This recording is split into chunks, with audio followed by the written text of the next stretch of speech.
Right there.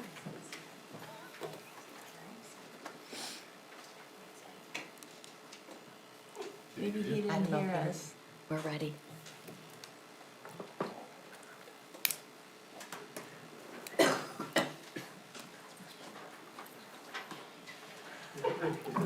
Justin, we're ready.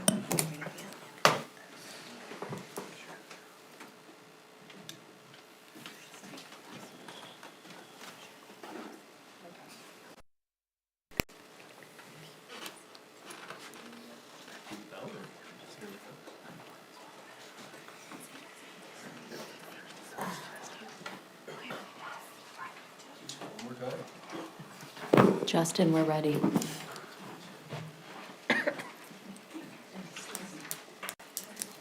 There we go. Good evening. I would like to call the Novi Board of Education regular meeting to order. It is Thursday, April 20th. I want to welcome everybody this evening. It's fun to see a packed house, especially with students. So if everyone can please rise for the Pledge of Allegiance.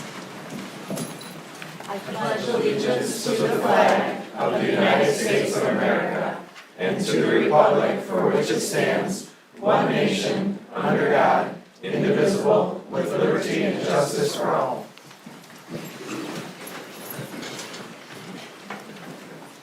If I can get a motion for the approval of tonight's agenda. Mr. Cook? So moved. Support. Recommended by Mr. Cook and supported by Mrs. Roney. All in favor, say aye. Aye. Opposed? Motion carries 6-0. You're going to move right into our celebrations. This evening we have two recognized celebrations to begin with, and we will start with the Novi High School swim team. Mr. Micah. Thank you. I would like to ask Mr. Wachowski to come on up and introduce our swimmers. Well, good evening, everyone. It's great to be able to kick off celebrations. I'm excited to bring forth an outstanding team this evening, our 2023 boys varsity swim team. Most importantly, we want to be celebrating not only their great accomplishments in the pool, but also their fantastic accomplishments in the classroom.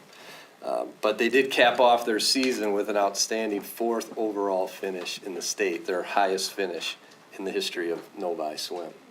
Yeah, it's pretty outstanding.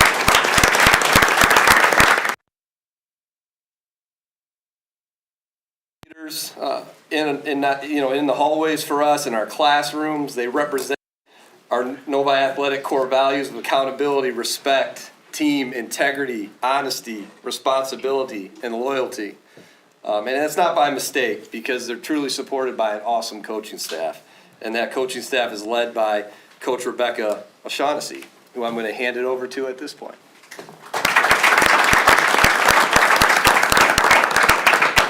Hello, as Mr. Wojtowski mentioned, I'm Rebecca O'Shaughnessy, boys varsity swim and dive coach and teacher at Novi High School. As Mr. Wojtowski said, we are here tonight to celebrate this wonderful team, our boys 2023 state team.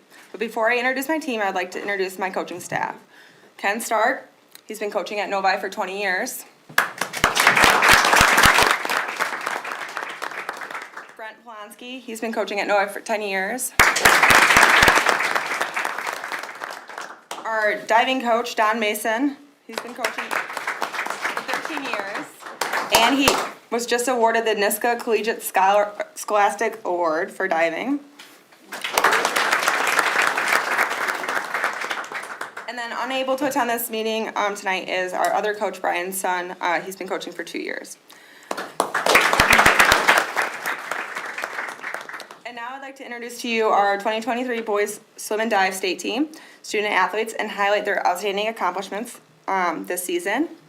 Going into the meet, the experts ranked this team 9th. However, because of each individual in this team, they were able to step it up and finish 4th place.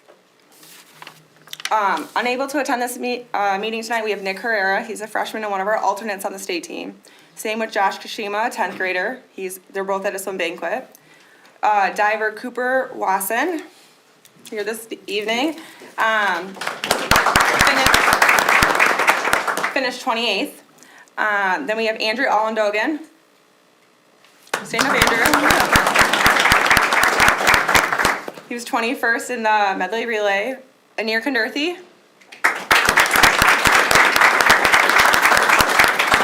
23rd in the 500 freestyle. Also unable to attend this evening is Dominic Ducato, an 11th grader. He is in Denver right now representing Michigan as the student athlete representative for USA Swimming. He was a little... He finished 11th in the 200 freestyle, 8th in all-state in the 500 freestyle, and then the 200 and 400 freestyle relays, they were second in both and all-state in both. We also have Tice Lynch. Tice did the 2IM and finished 17th, and then he was also on our 200 and 400 freestyle relay, which finished second and was all-state. Nolan Ebel. Nolan swam the 50 freestyle, finished 6th place all-state. 100 freestyle, 5th place all-state. 200 and 400 freestyle relays, again, 2nd place for both, all-state. Ryan Choi. Ryan was on the 200 medley relay that finished 21st. Carter Terracani. Carter was also on this relay, and he's one of our captains. And then we have Nicholas Seriani.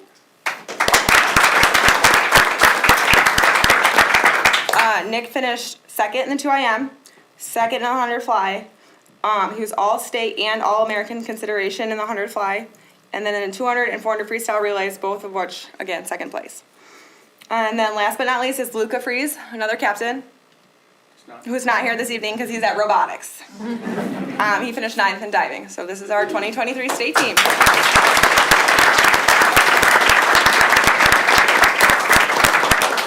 And just on behalf of our student athletes and our coaches, I think we need to give a big round of applause to our parents and our families as well that supported us throughout the season.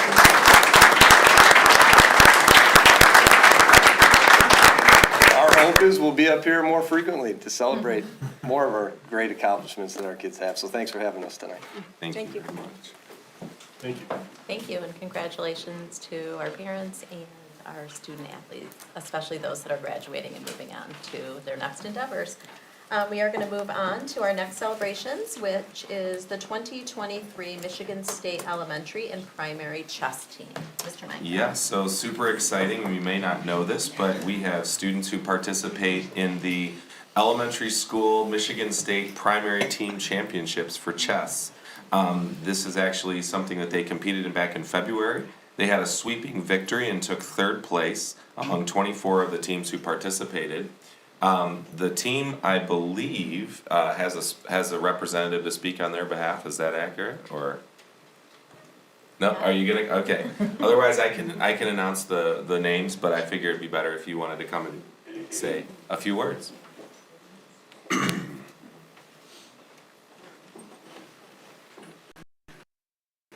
Thank you for giving me this opportunity. I'm not prepared. I just stepped in. But thank you so much for responding to an email that I popped in. I have 4 little tiny dots, but only 3 could make it today. So we attended the Scholastic event a couple of months ago, and there were like 24 schools participated in it, and Novi Woods stood 3rd. So it was really like they're like tiny dots. They don't know what chess is. To teach them, it was a little bit, okay, what is this? So it took a while for our parents to get together and say, hey, how many Novi Woods kids are there who are interested, getting them coached up, because we didn't have a specific coach. It was on to the kids to learn it from the parents, and if there are anyone who is ready to teach them. So the parents came up, they took the initiative, they formed a team, and now they are here with their trophy there. And we have Pranav, who is an amazing player. It's not only in the Scholastic team, but he participated in many events. He is there. I don't know if anyone will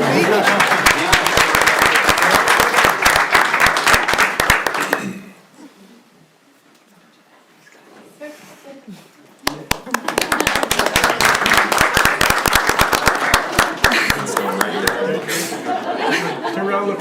And then you can turn around and look and You your can other see teammates everybody. are coming There you too. go.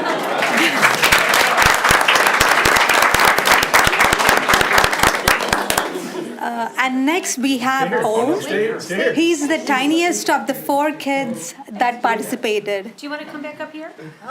You're gonna have You're gonna have your friends come. So this is Om.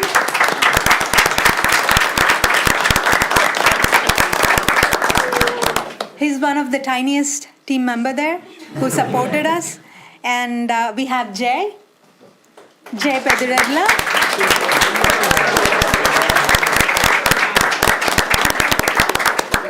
Yeah, bring that hardware. Yeah.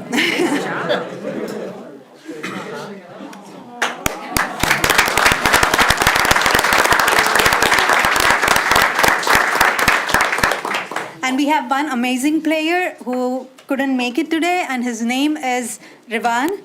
So hope we could have him here, but he's out of state on another chess tournament. So yeah, let's see what we are gonna get there. But thank you so much for giving me this opportunity to be here, and thank you so much, parents. Kiddos, can I get a smile real quick? We're so proud of you. Great job. Thank you.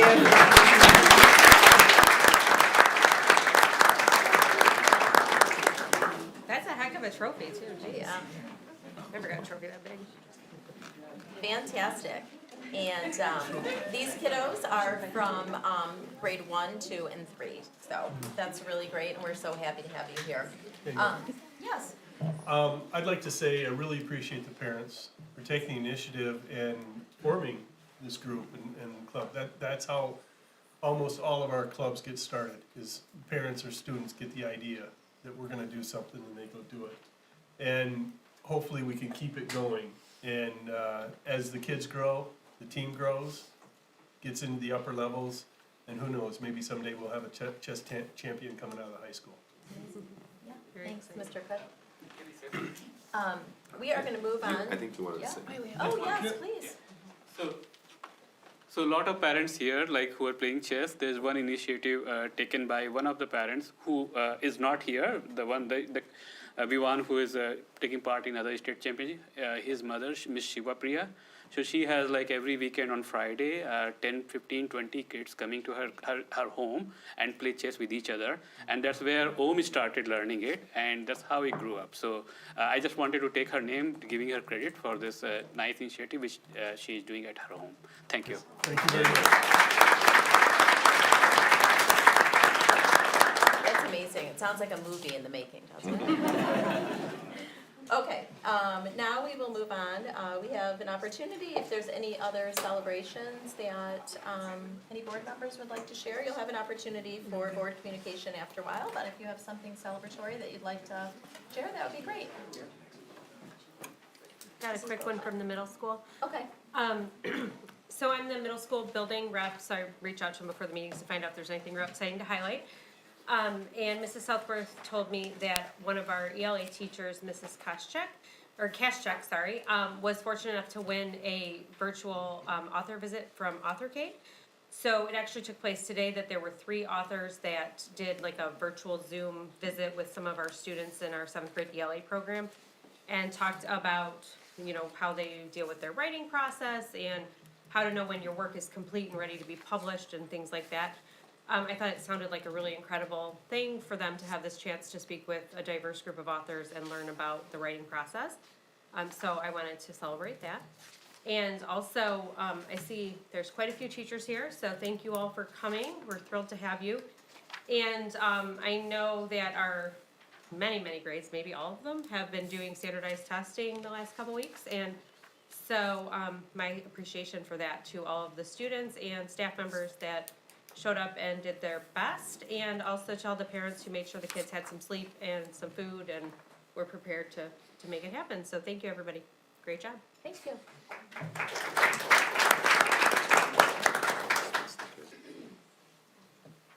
Do we have any other celebrations?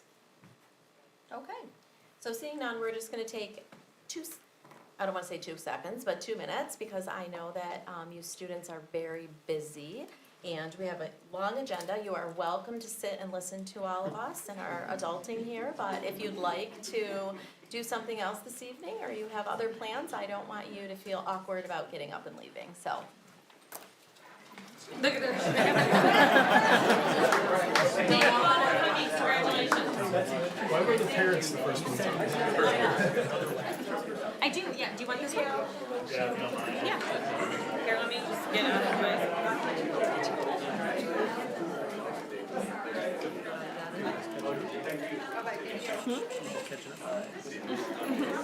Okay, all yours.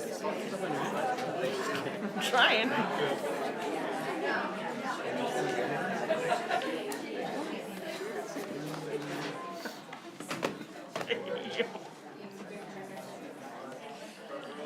Do any of you want to move up so you're not all like, no, you're They good like with that that? back there. Okay. That's not how classrooms work. I like it.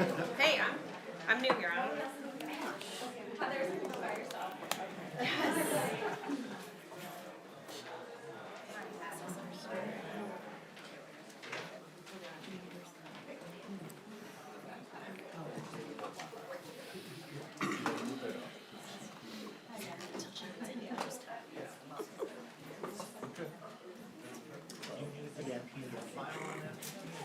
I think I have it, but yeah. So it's the same one that's just in our like. Yes. Okay, then I've got it all right here. Yeah, Okay, last time it turned off, so I. we are gonna move to reports to the board. This evening, we have 2 reports to the board. We will begin with capital projects, master planning update, and I will turn it over to Mr. Micah. Thank you so much. I wanted to provide an update for the board as well as the community on an update that we gave back in last month's CPC meeting of the whole. But I do want to thank TMP as well as Plant Moran, Cressa, and McCarthy for their work on this. And I believe that Mr. Kevin Donnelly is here. He can come up and approach the podium, and we're gonna start by putting our presentation up there. Stu is here as well from TMP, and we're gonna talk a little bit about the master planning process and from a big picture perspective as well as some of the work that's been done to this point. So Kevin, I think you're gonna help me flip through slides here. Absolutely. So to start out, we're gonna talk a little bit about the overview and why we were doing master planning and the different phases of that. Specifically tonight, you're gonna be asked to approve a phase 1 of our master plan. There are 3 phases. The first phase really identifies some high-level decisions that we're hoping that you can support in relation to where some of our programs are gonna be. We're gonna look at the 2019 ballot language for the bond and a couple things that impacts. And then we're gonna talk about the various areas in this master plan that we're considering. So if you can go to the next slide. This is tiny and it's gonna be hard to read, but I'm gonna summarize this.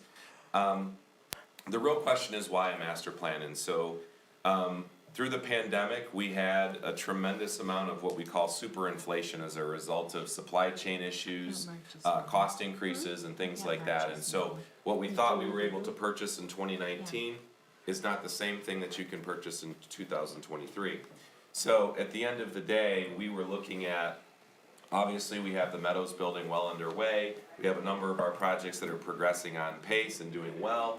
But at the same time, there was kind of a loose plan with some places that we really needed to solidify and get nailed down on what we were gonna do. And so we're gonna talk about the Rohr Center, we're gonna talk about the 6th grade house, and we're also gonna talk a little bit about the high school.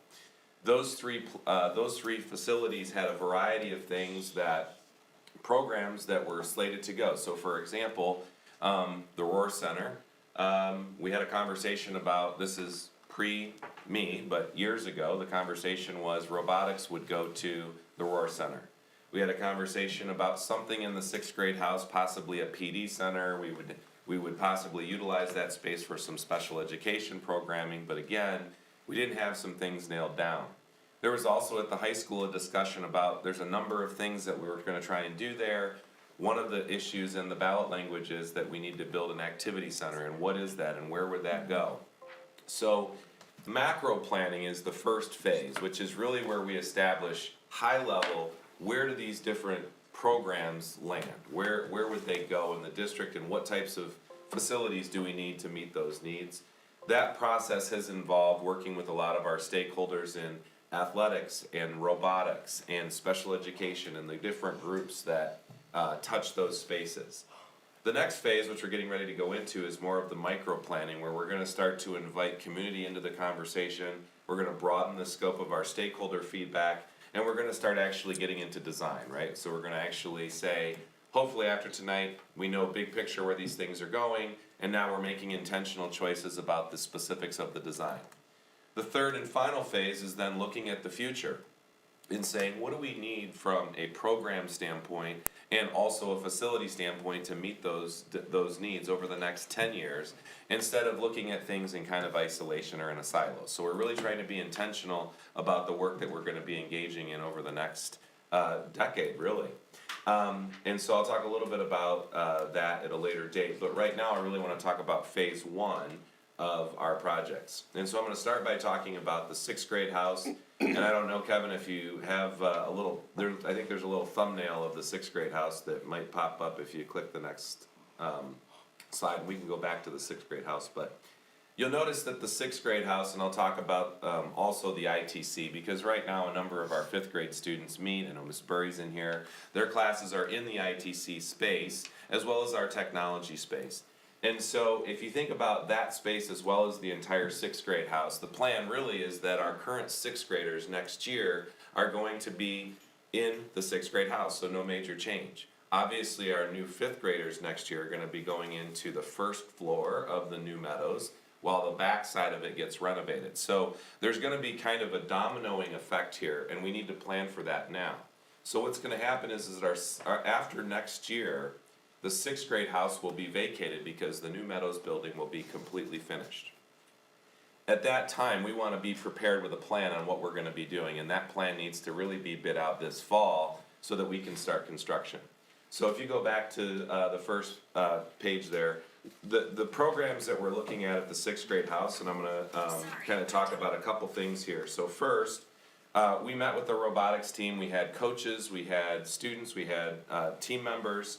Mr. Wachowski was a part of that as well. And what we really determined was that the Roar Center would be great, but there would still be a need for separate facilities, because right now they have a build-out space at the high school, and they would still have to have a build space, which is not fully sufficient at the Roar Center. We showed them a possibility, again, of high-level concept. Could the space at the sixth grade house work? And they need high bays for their training and practice runs and things like that. Overwhelmingly, they were thrilled, and they said we could do everything in this site. And if we created the Novi Robotics Center here, we would be more centrally located. Our students from the high school could ride their bikes over, and it would open up the possibility at the high school to reclaim that space for our CTE programs and many of the other things that we're doing.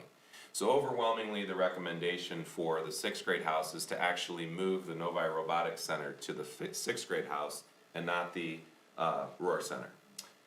We also have had a lot of conversations in our district, and you heard us report on special education, and Ms. Patel talked a lot about the need for early on ASD programming. And this is a need that we have across the district, and there's a lot of changes that we're seeing in our student population. And this is a group of children that need support in different ways, and so we need to create spaces for them to be able to do that.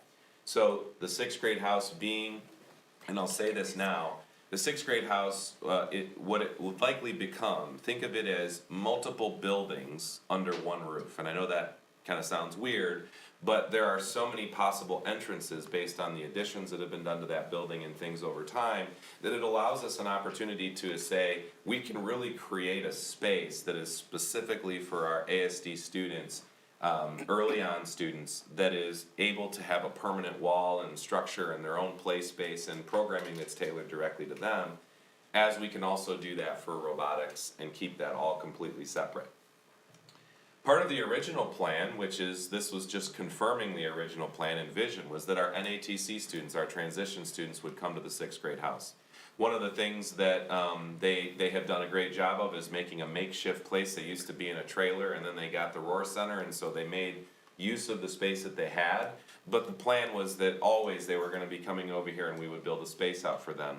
We believe that there's an opportunity to give them some of the gym space so that they have space for unified sports. We believe there's an opportunity to really make it more of an adult feel so that they have the opportunity as adults, right, to experience learning in their way. And so, again, overwhelmingly, the recommendation from our special ed team was again to have our NATC program move to this site as well. We also have issues with the Early Childhood Education Center, and in our bond, we just had a small amount of money placed to say we need to add on to that facility. If you've taken the liberty of driving down the service road next to the ECEC behind Meadows right now, you'll notice that there's really no room to add anything there, and if we did add there, we'd be having to eat into quite a bit of our parking.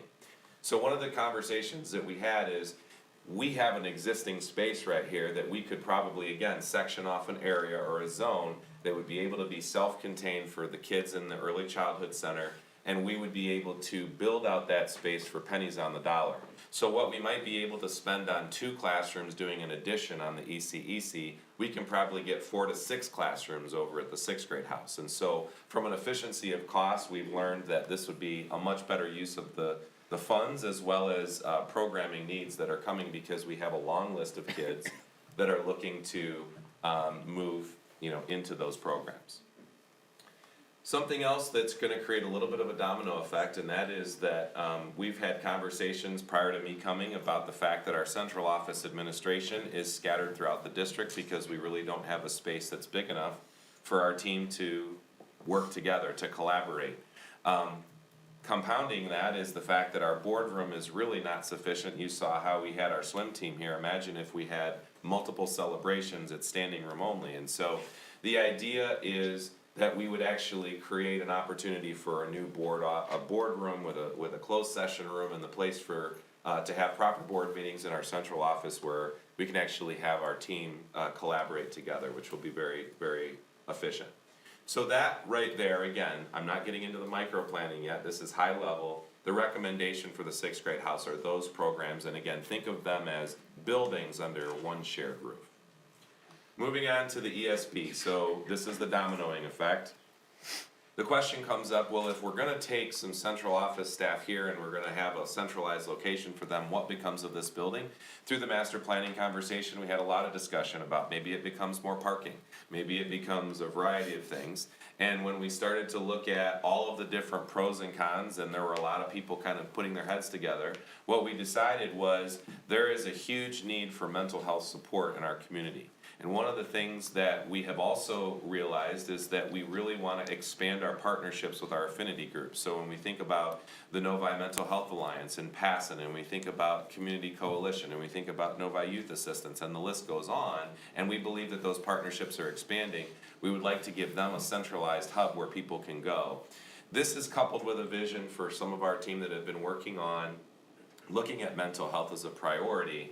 And we believe that this building would be a perfectly centrally located wellness center, which would give us an opportunity, and there are grant funds that will allow us to do some of these things, will give us an opportunity to really promote mental health after school hours, will provide us an opportunity to potentially even give the staff a little place where they could come, they could exercise, and they don't have to be around students, maybe at the weight room, and they would have a place to go before or after their school day. It would offer us an opportunity to have a partnership with Ascension where they could actually come in and do vaccinations and flu shots, and they would actually staff a clinic here. We're expanding that partnership. So a vision for this building would really to be a centralized community wellness center, a hub that would be able to be funded by a variety of grants and partnerships, and be a very efficient use of a much anticipated need in our district. Go to the next slide. The Rohr Center. So a couple things about the Rohr Center is that we've had, if you haven't been out there, I know some of you have, it's a beautiful space. We have our Novi virtual program with now the ability for our virtual teachers to teach in situations where they're not necessarily in an open office environment. They have privacy and they can have conversations with their students. We also have our tremendously successful adult learning program out there where we service over 300 adults in our community up to the age of 70 and how to speak English as a second language. We also have our career prep program out there, which kind of dovetails nicely to a future vision that our team has talked about from a programming side. And so that's all pretty much on the, I'll call it the east side. If you think about the Rohr Center, it's split in 2 halves. On the west side, we anticipate for the short term the Rohr Center being a tremendous space for us to do staff training, professional development. We can get our people together in that space. But long-term, we really envision that becoming a hub for our career advancement. We have a tremendous partnership with Michigan Works, and we believe that that space could be used to expand the opportunities for our high school children who are looking for opportunities to go right into the workforce, that they may not be going to college, but they may have other opportunities. And that space is ideal because it doesn't have to necessarily be centrally located here, but we could bring employers in and getting kids connected to internships and things like that. So we are well on our way to exploring those things, and that's a very exciting time for us. And at Novi High School, we studied a variety of things, and if you want to go to the next slide, Kevin, just to kind of touch on this, there was a proposal in 2019, the bonding proposal. It really requires us to build an activity center, and so the question really remained, where would that activity center go? And so if you flip back a slide, you can kind of see the small picture there of the high school site. And what we realized is that the activity center is not a sports center, it's an activity center. And so we wanted to make sure that we found synergies with our performing arts, our music, our band, our orchestra. They're gonna be running drill in there, they're gonna be having that space for extra storage, and they're gonna be utilizing that space as well. And so what we determined is that the best location to find those synergies is in the northeast corner of the high school. Now I wanna highlight that this is not planned to be constructed, nor was it planned to be constructed until 2026, but we have to plan now because it creates a dominoing effect. So I'm gonna move into that dominoing effect. Basically, if that is where the ideal location for a myriad of reasons for activity center, that is sitting right on top of our existing tennis facility. Our existing tennis facility is reaching the end of its usable life, and those courts are gonna need to be replaced in about 2 years. That timeline dovetails very nicely with the fact that we can actually move and put that tennis facility in a different location. Furthermore, the next dominoing effect is that when we think about what's the ideal location for the tennis facility, we could address a number of issues on the high school site relative to parking and not having enough parking spaces, ingress and egress. And by putting the tennis facility right where the baseball facility currently resides would give us an opportunity to claim about 150 additional spots, create a drive that goes in and out at a different spot, make it a more safe in and egress, and also connect back on the north side back on 10 Mile Road. The other thing that kind of hits that domino, as you already heard me say, our baseball field is needing to be resurfaced. Our softball field is as well, and so that dominoing effect then precipitates with the land swap, our baseball facility and softball facility and cross-country facility on the south part of that property that we just acquired. And all of those things happened as a result of the decision to say, we have to build an activity center. Where is the most efficient way to meet all of our students' needs? And once you determine that, you have this dominoing effect. These things are far from planned. We're in micro-planning stage next, but this is high-level concept, and our CPC committee, when we met with the committee of the whole, they decided that the best course of action would be to bring this to the whole board. And so tonight, when we get into action, what we're really asking for is for you to approve phase 1, which is just this high-level, concept that I just went over. And the idea then is that we will move into micro-planning, which is the next phase of that. So if you go to the last slide here, Kevin, in terms of timelines, the 6th grade house is going to be the first thing that we're dealing with because we need to start bidding that work out this fall, which means that design needs to start almost now. So what happens is that facility will have the opportunity to be bid out this fall with the hope that when our children move out at the end of school next year, we will be able to commence with construction on that facility. The baseball and softball complex, as well as cross-country and that South Drive will be next just because of the timing of when all of those things happen. And then tennis and then the activity center happens last. This building will be, depending on grant funding and where those things happen, will probably commence around the same time that the 6th grade house does. But this gives you kind of a general timeline. And again, this is just the first phase of our master planning exercise. I appreciate everybody that was involved. I appreciate Plant Moran. I appreciate TMP and then all of our stakeholders from all of our groups who, took the time to go through the facilities and make thoughtful choices. So if you have any questions as a board, feel free to ask, but this will be in front of you for consideration this evening. I'll provide a clean copy. I just noticed with the formatting, something happened here, so a little bit difficult to read, but I'll get a clean copy to the board. Apologize for that. Sure. Thanks, Kevin. Just, Mr. Commissioner? Thank you. Just 2 points to clarify. So the baseball fields look like they're going on top of some existing field. What is that? And then also I know in previous discussions, the synergies with the activity center, there was a pool deck mentioned at some point. Is that pink sliver that's also in there too? Yep, so our pool has, we have money set aside to be doing some pool renovations, and that's part of that whole discussion is down the road, there's a number of different options we could explore relative to how we would do that and where that investment would be. We've done some renovations, but it's not enough. There's quite a bit that needs to be done on that pool deck. So, that is in the plan. We also, obviously, this is not exhaustive of all of the future projects. We have things that we're gonna be doing at some of our elementaries. We have some things that we're gonna be doing at the high school specifically.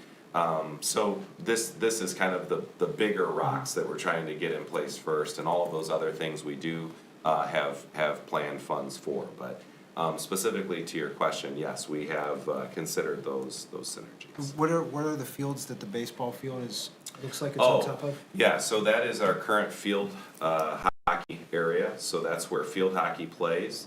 We're working with Mr. Wachowski on kind of the best location to find a home for them. Part of the master planning conversation and looking at our recreation space and all of those things is having the conversation about, we have multiple fields here and we're acquiring a new field. So one of the new fields we're acquiring is at the middle school right off of 11 Mile. There's opportunities there. We also have opportunities when we're doing an expansion of the 6th grade house. There's a really nice space actually behind the 6th grade house that could also be used. So we're looking at what's the best place for all of our groups, and we're thinking about Panthers and or Bobcats and all of our our programs that are involved with that. So, yeah. And just to clarify, when you say field hockey, you're not talking a high school field hockey. Our high school field hockey plays on the Right, same- that's their practice. It's a practice facility. That's their Soccer practice also field. practices there. So when the field's not available for practice, that's where they'll. Correct. So their practice fields would relocate under this Correct. macro level planning. Correct. Yep. Mr. Cook, do you have any, oh, okay. Do we have any other specific questions? That was a lot, I think you should have some tea. Yeah. I'll get some. I had just one Yeah. question, and we've already discussed this, but I just wanted to kind of clarify this in terms of, for community information. One of the things that surprised me at first was the idea of having robotics next to, the ASD students, because noise levels and chaos of building machines and whatnot, and then children that, generally speaking, don't enjoy those chaotic environments. But I believe they'll be using the building at different times, right? So that's something we've kind of factored in terms of like making sure they're not overlapping. Yep, so our robotics students are typically in the build space, and those spaces are used typically after school versus during the day when our children would be in the other program. To add to that, another consideration that was made is the robotics team does help with the unified robotics team. Yes, he mentioned that, which is really cool. Yeah, so that's great to have. To have them together there just aids in that. Yeah, so I think that seems great, and it'll be designed so that it's set up to be basically like multiple different buildings, but all under one roof, so they'll have separate entrances and I'm assuming appropriate signage to make sure everybody knows where to go to get to what they're trying to do, so. Absolutely. I think it's great. It took me a little minute to get caught up on all of this, so thank you, Mr. Micah, for the many, many hours we spent discussing all of this. As I was not at the meeting where this was first introduced, I happened to miss that one. Looked like it was kind of an important one as it turned out, so my apologies. No, it's fine. But I think this all looks great. I'm really excited about the direction we're headed, so thank you so much. Thank you. Oh, one follow-up then, those teams that are going to be, their practice facilities are gonna be relocated, they've been notified and that's been discussed with them, right? Yeah, now that we're getting into micro planning, we're gonna be talking about the specifics of where that might be, and they need to come into the conversation and weigh in on that part as well, so. Okay. Yes, Mr. Wachowski will be, a part of that as well. And who knows, maybe they'll be able to use the activity center for some of For the sure. practices too, once we get all that. Especially in the winter, for yeah. sure. Oh, that would be so much nicer. Yeah. All right, any other specific questions? Thank you. Okay, Thank you very much. Thank you, Kevin, for all the work that your team does alongside Capital Projects and TMP and McCarthy Smith and Mr. Dragoo and. Takes a litany. team. Yeah. Thank you. So, thank you. Thank you. Alrighty, we are gonna move on to our second report to the board, which is the non-homestead and recreation millage presentation. Mr. Micah. This will be shorter, I promise.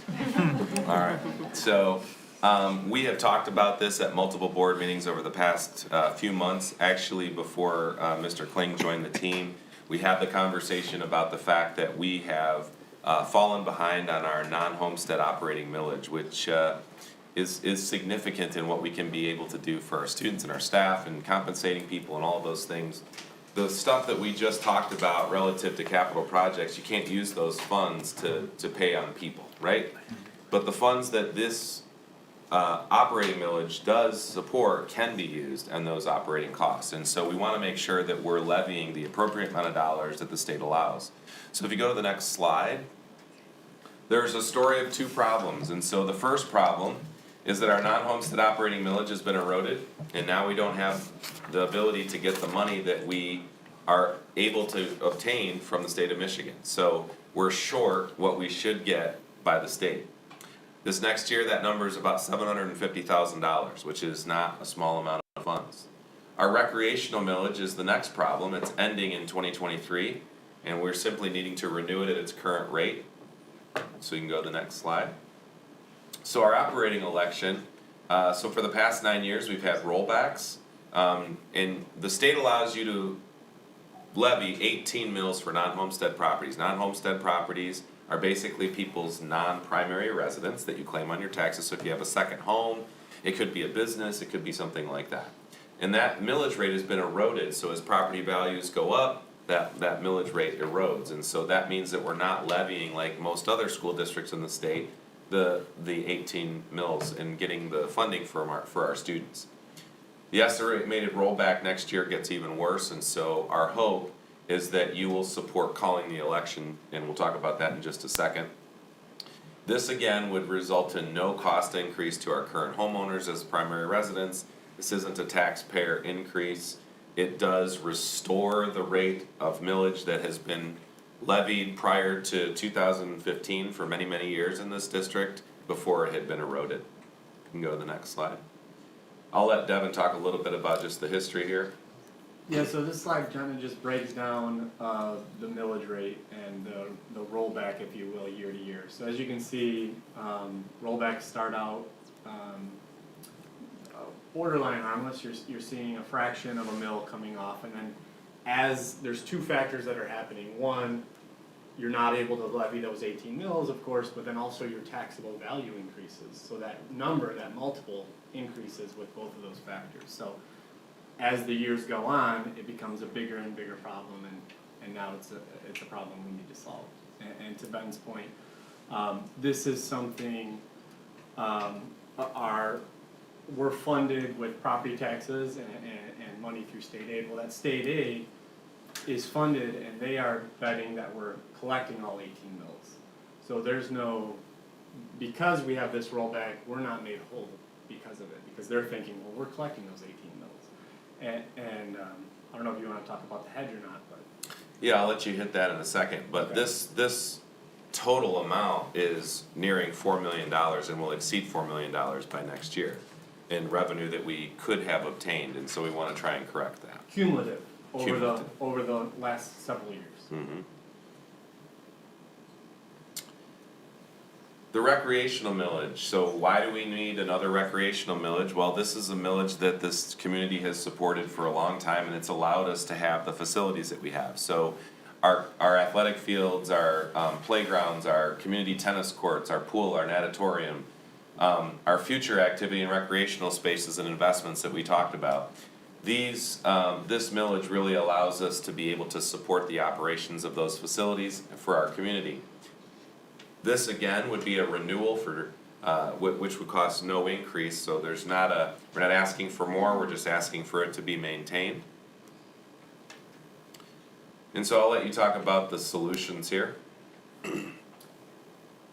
For the rec millage? Oh, okay, so for one of the, we'll start with the operational millage. So one of the things you can do is you can actually go out for 19 mils.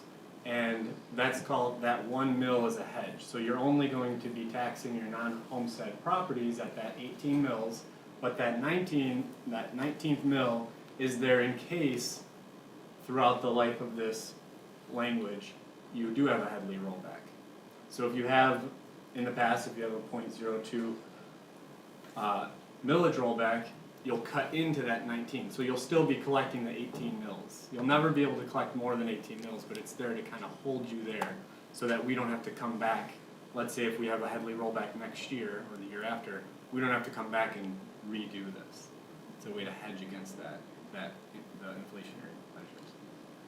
And then what we would be asking for tonight, and you'll see this in the resolution, is for you to call for the election to allow us to go out and levy the 18 mils with a hedge of 1 mil. And the other call for the election would be to ask you to approve our recreational millage for a period of 10 years, which is what it has been. So that's been every time it gets renewed, it's a 10-year rate at the current rate, which is .9365, and that is consistent with the current rate, so that would result in no increase. So the potential ballot language is here. Again, we talked about what that looks like, and essentially, in order to nail this down, we have to work with our bond counsel and our ballot attorneys. But essentially, for the question one, there'll be 2 questions. The first one is really about what we do with non-homestead properties and how we get to that 19 mils of a levy. And then the next question is, the second question I should say, will be a question that really deals with renewing the .9365 recreational millage for 10 years. And so in your resolution for action tonight, you'll see that document there, and it's there for your consideration, so, thank you. Thank you. Mr. Mishner? Yeah, so, question about the recreational millage. I know most of our millages are capped at a certain rate by state legislation. What is there a limit to the max millage we can collect on recreation? Just trying to understand how we arrived at the 9365. I know it's historic, but just curious. Yeah, so we arrived at the .9365 based on, again, Headley rollbacks. So we originally had a .98, and it was rolled back to that number. And as far as the maximum amount, I don't know that, but I do, that number, that original number, that .98 was based on the original recreation millage that was approved. And I can answer also, Headley law does not allow a recreational millage to have a hedge. So it's different than, say, an operating millage. So you can't actually get a hedge on a recreational millage. There is no limit. I mean, you could ask the voters to approve any amount relative to a recreational millage. Our perspective is keeping everything without an increase would be palatable. That makes sense. So that would be, you mentioned Headley. Did we lose some of our recreational millage over the last 10 years? We have. So it used to be a .98 and it's been eroded to a .935. But it's still generating, the funds that we need to support those facilities. And then in the future, if that would need to be addressed, there'd be an opportunity to come back and talk about that as well. Okay, so we're gonna ask them to, basically to the normal homeowner, they won't see any change. Correct. And we're going to accept the loss from the Headley rollback because we can make do with the funds we collect if we can just renew at the current reduced rate from what we got 10 years ago. That's exactly right. Okay. Yep. Thank you, Mr. Mishner. I have a quick question on the homestead millage. I know there's an expiration on the recreation millage of 10 years. Is there I know we stopped receiving the funding, so what is that stop point where it expires, or is there not one? Does that make sense? Yeah, so the operating millage is typically done every 10 years as well. This would be for 11 years because you're pushing it, we're kind of doing it in advance because we want to recoup the lost revenue. So your operating millage is typically going to be, in 10 years, we would come back to the community and say, at that point, right, we may have eroded again. Right. And we'll know Now with this hedge, we believe that we'll never fall below 18 mils. But if we did fall below 18 mils, we'd be having the same conversation we're having right now. If we don't fall below 18 mils, then it would just simply be a renewal and maybe an additional hedge at that point, but it would keep it at the 18 mils without increasing. And right now, we're getting nothing because it fell off, correct? Well, we are getting 17.2 mils, but we're missing that 0.8 mils, which is next year about $750,000. Okay, excellent. Any other Yep. questions? Ms. Fogoin? So I just wanted to clarify for the community, because you hit this very briefly, that, and I'm still learning all this myself, so forgive me if I get it wrong, correct me. There's different buckets of money that we can use to build all of the beautiful new facilities and do those updates. And there's another bucket that we use to pay our staff and maintain generally the things the district needs. So this money is money we can use to pay our teachers, correct? The operating The millage, operating yes, millage, not yes. the recreation. Not the rec one, Yep. yes. But so when we talk about recouping that money, that's something that's gonna help us get, maintain our competitive advantage we have with our excellent teachers and help to retain and recruit, correct? Exactly. Yep. Excellent. I support it fully. Thank you. Thank you. Mr. So Mena? this would be on the November ballot?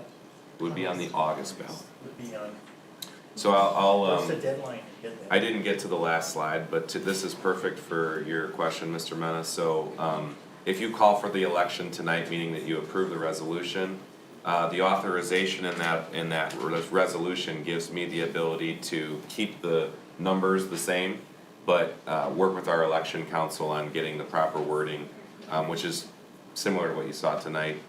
And then, the election itself would be Tuesday, August 8th. And why would it not be in November? Because we're trying to correct the problem, and we can correct the problem for this year still if we have the election in August. If Okay. you wait to November, you push off a year and you lose those funds. Got it. Great Yeah. plan. Thank you. Any other questions? Okay. Alrighty, so this will be later in the agenda for action. Thank you for all of that. Sure. Okay, we are gonna move on to comments from the audience. The board respectfully requests that any individual wishing to speak to the board provide their name, address, any organization they represent. Keep their comments to the allotted time of 3 minutes and refrain from directing comments to individual members of the board, district employees, or members of the audience. There's green cards in the back. Usually Sheila collects those and brings those up to the table, but I do not see any up here this evening, so going once, going twice. Okay, no comments from the audience this evening. Certainly if something comes up or you have any questions on anything we vote on, you could always email the board. So we will move on to the consent agenda. We have quite a few items on our consent agenda. We have approval of minutes. I will list these. The DEI Committee of the Whole from March 2nd, 2023.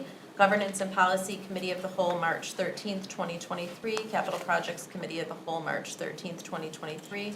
The regular meeting minutes of March 16th, 2023. The DEI Curriculum Joint Committee of the Whole, which was March 20th, 2023. And a work session, those minutes of April 6th, 2023. There's also one approval of a field trip. That's an ongoing field trip, which is Spring 2023 MHSAA tournaments and field trips, which is a listing of possible hopeful potential opportunities for those athletes to attend depending on their performance. So if I can get a motion for the recommendation, Mr. Mena? Move to approve consent items as presented. Support. Recommended by Mr. Mena and supported by Mr. Cook. All in favor, say aye. Aye. Opposed, motion carries 6-0. Okay, no donations this evening. We are gonna move on directly into our action items. So we have Personnel Report A. I will turn that over to Mr. Micah. Thank you. We have a number of people that we're gonna recognize as retiring and resigning tonight, as well as a new hire. I'll turn it over to Dr. Carino. Thank you. Tonight, we are officially recommending Katie Nichols as a high school counselor.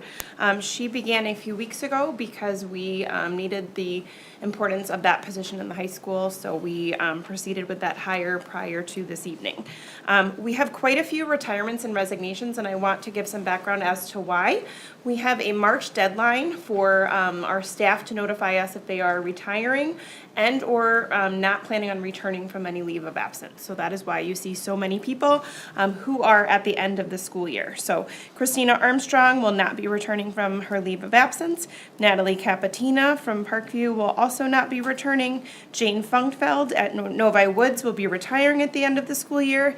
Kathleen Meese is a resignation because she's currently on a leave of absence.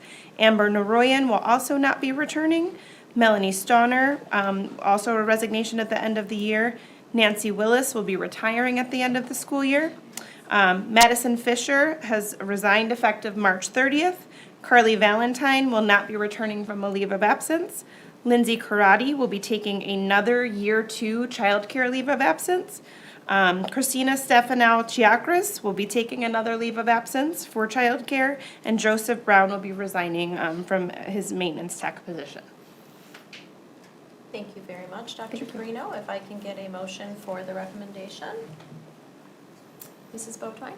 That the Novi Community School District Board of Education adopts the personnel report recommendations as presented. We have support. Support.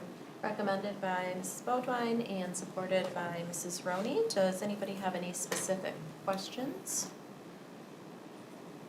Okay, seeing none. All in favor, say aye. Aye. Opposed? Motion carries 6-0, excuse me over there. Sorry. And our new hire is not here tonight. She is not here. She's getting married this week, Oh, but she wow. sent her regrets that she was unable to join us, but is very excited to be at She high must school. have a few things to do. Yeah. Just a few. Wow. Well, we'll congratulate her on both things, especially How exciting. Her new hire. So we will move on to Personnel Report B. Mr. Meinka? Yes, we have a couple administrative hires we're very excited to announce, and 2 of them are interim. The report talks about a replacement for Andrew Cohn, and for both of them, and that just shows you how important Andrew is, that it took 2 people to replace him, but the other person is actually Emily Polanski. And so the 2 of them moving into their new roles required us to look for interim assistant principals, and that process has ensued, and so they're here for your consideration tonight. I'll turn it over to Dr. Carino to make the introductions. Thank you. Michelle DeBrincat is being recommended as the Novi High School Assistant Principal, effective June 1st. Kathleen Ader is being recommended as our interim high school assistant principal, as well as Sarah Lephart, who will be our other interim high school assistant principal. Thank you, Dr. Carino. Thank you. If I may get a motion for the recommendation, Mr. Mishner? Move that the Novi Community School District Board of Education approve Michelle DeBrincat as the assistant principal and Kathleen Adler and Sarah Leppert as the interim assistant principals at Novi High School. Do we have support? Support. Recommended by Mr. Mishner, supported by Mrs. Bodwine. Do we have any questions? Besides, congratulations. Mr. Cook? We still have the assistant principal positions, full-time positions posted. We completed that posting, but we are going to repost for the spring going into the summer because it's usually better traffic when we have a new posting. So after that, these positions and this one was hired, we will post again for the fall. Thank you. 17th. Yeah, that's true. Any other questions? Okay. Quality. All in favor, say aye. Aye. Opposed? Motion carries 6-0. Are any of? Yes, Okay. so Michelle DeBrincat is actually living in Chicago at this time, and so she would love to be able to join us in June after she officially starts. So she sent her regrets tonight, but she's looking forward to meeting you in June. And we are very fortunate to have Kathleen Eder and Sarah Lephart tonight. So I will let you guys decide who would like to go first. It's like there's one guy. Don't all jump at once. You have experience doing this.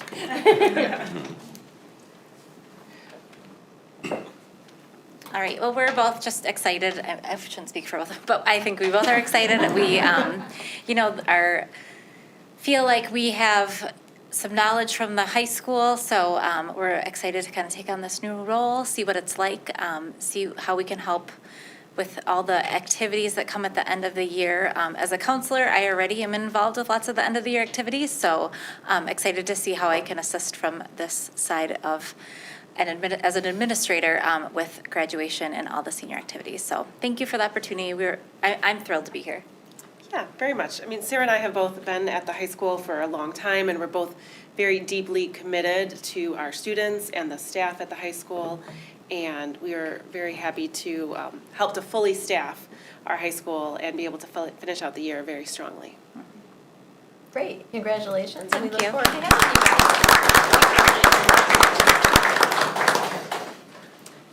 you. Okay, we are going to move on to mock trial national competition field trip, which is a new field trip. Mr. Micah. This is a field trip that was brought to you at the last month's board meeting for information and discussion. We're asking that we can approve the mock trial. Students, approximately 10 to 12 students, travel to Little Rock, Arkansas from May 17th through May 20th, and they'll participate in legal seminars with teams from all across the country.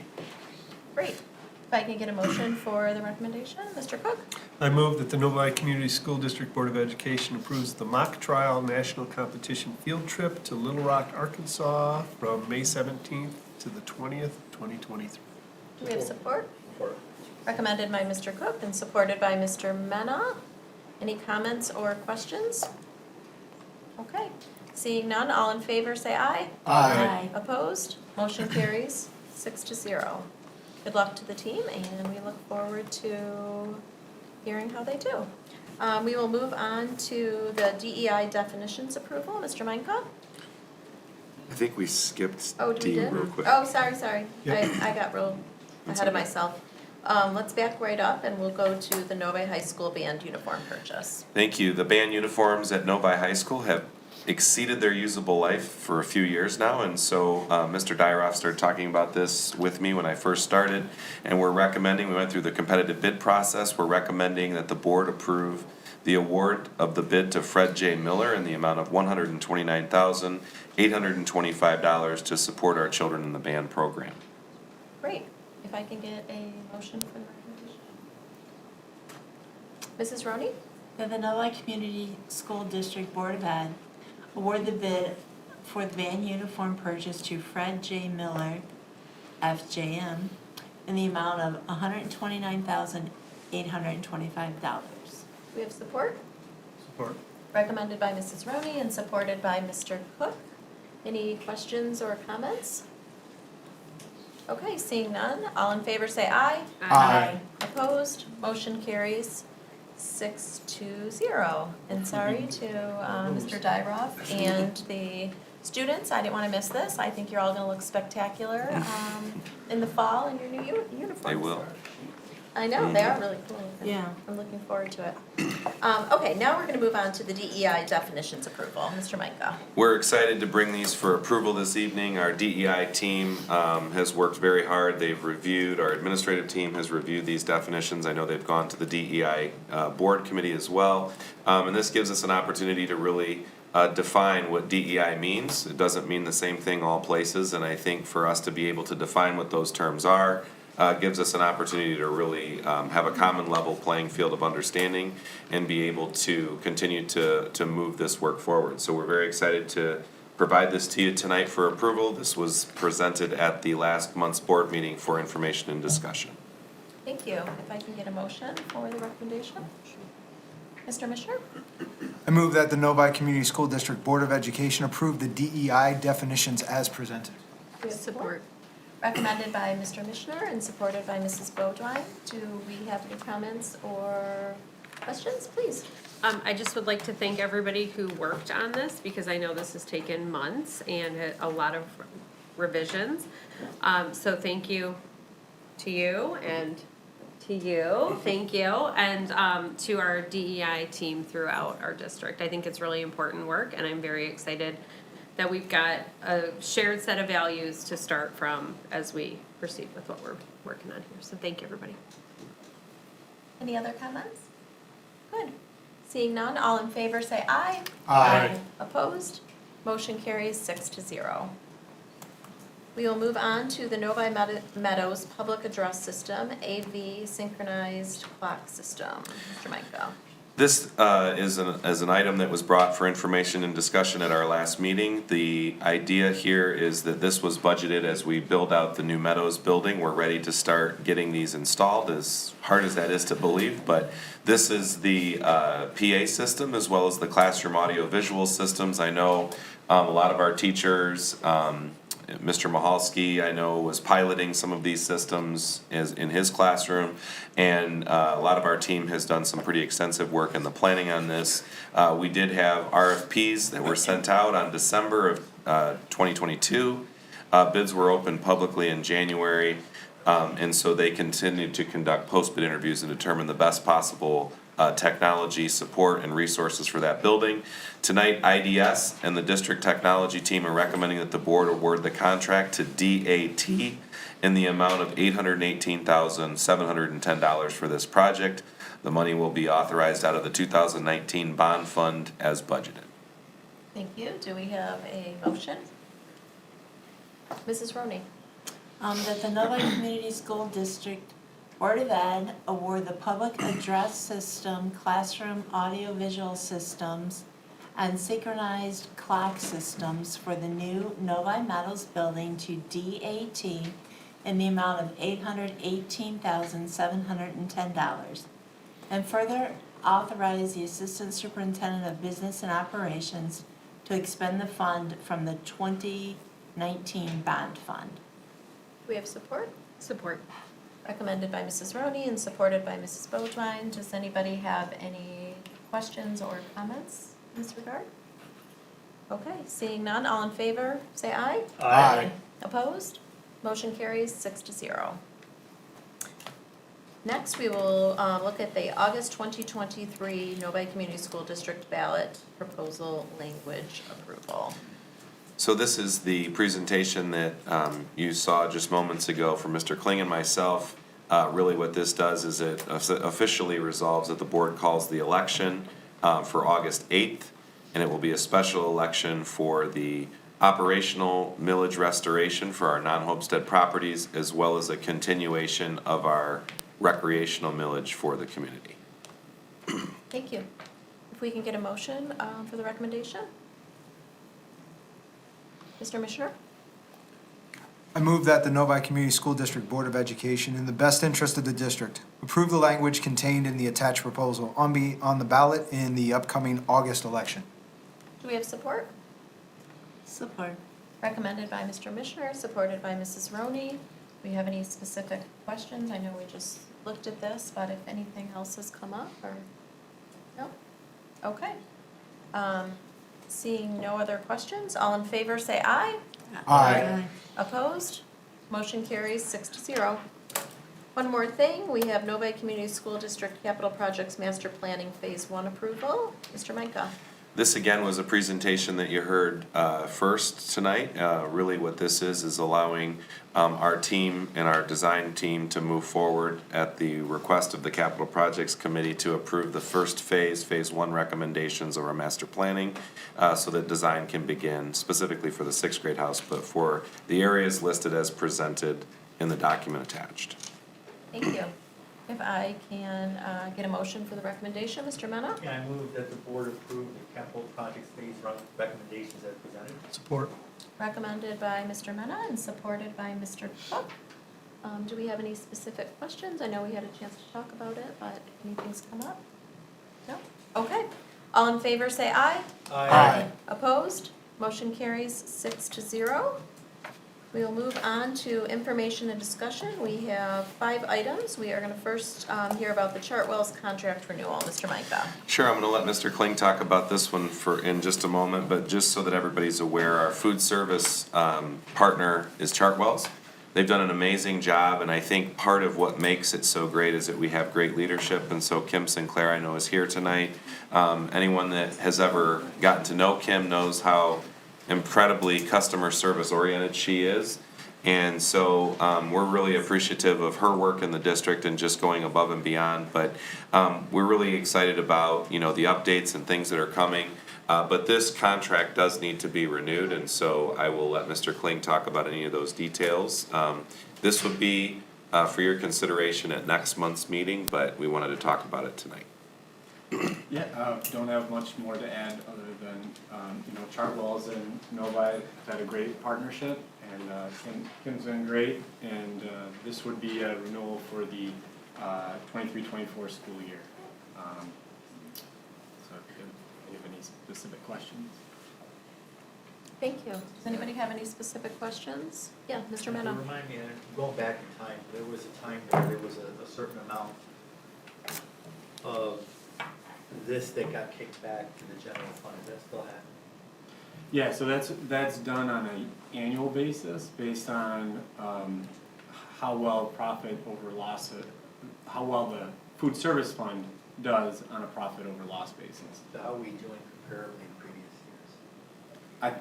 I believe we're on track to also have a transfer this year. So we do have a large investment in food service, so we'll have to see where that settles, but I believe we're on track. Any other questions? Mr. Cook? Did I read the paperwork right that we're gonna increase the cost of the food to the kids by 4.5%? So there was so I believe it's the difference of 4.5 and 6 for the negotiated increase. So they actually could have increased based on the language. There's a bunch of inflationary factors built into the contract. They could have increased it up to 8%, but they did not. They kept it well below that. But yes, there is an increase to combat inflation, basically. So how much will it be next year? I believe it. So, Would you Sure, yes, Yeah. please. Our plan is, as of right now, is to not increase the meal costs to our students. Our plan is to keep it at the same prices that we're currently charging for all of our students, unless at the end of. Can you come up the podium so the Sorry, microphone Kim. picks up? I'm sorry. Our plan is to not increase the cost of our meals at this current time. We have an excess fund balance, and so we are not required to do that. I believe that our cost of meals are in line. I think that our community, our students are doing well. I don't know if we have made a deal with Oakland County Schools to not charge for our reduced students. So our reduced students are now getting the meals at zero cost also. And so we're going to be splitting that.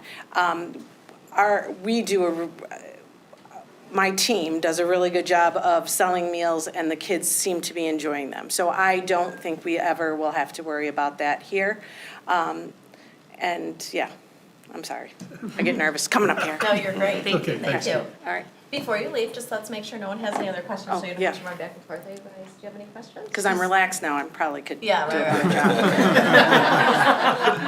job. Is the smoothie bar still doing? Oh, the smoothie One bar day started free? this week. Oh, Yeah. yeah, this is pretty exciting. So our first day, everybody was excited. We did 106. So we're doing about 70 on average, and all students are allowed to get them, and we have all the requirements per the MDE so that it can be a meal, and then they can get another meal at a discounted price if they want to add to that. So, yeah, it's great. The kids love it. There's lines. It's know. fun.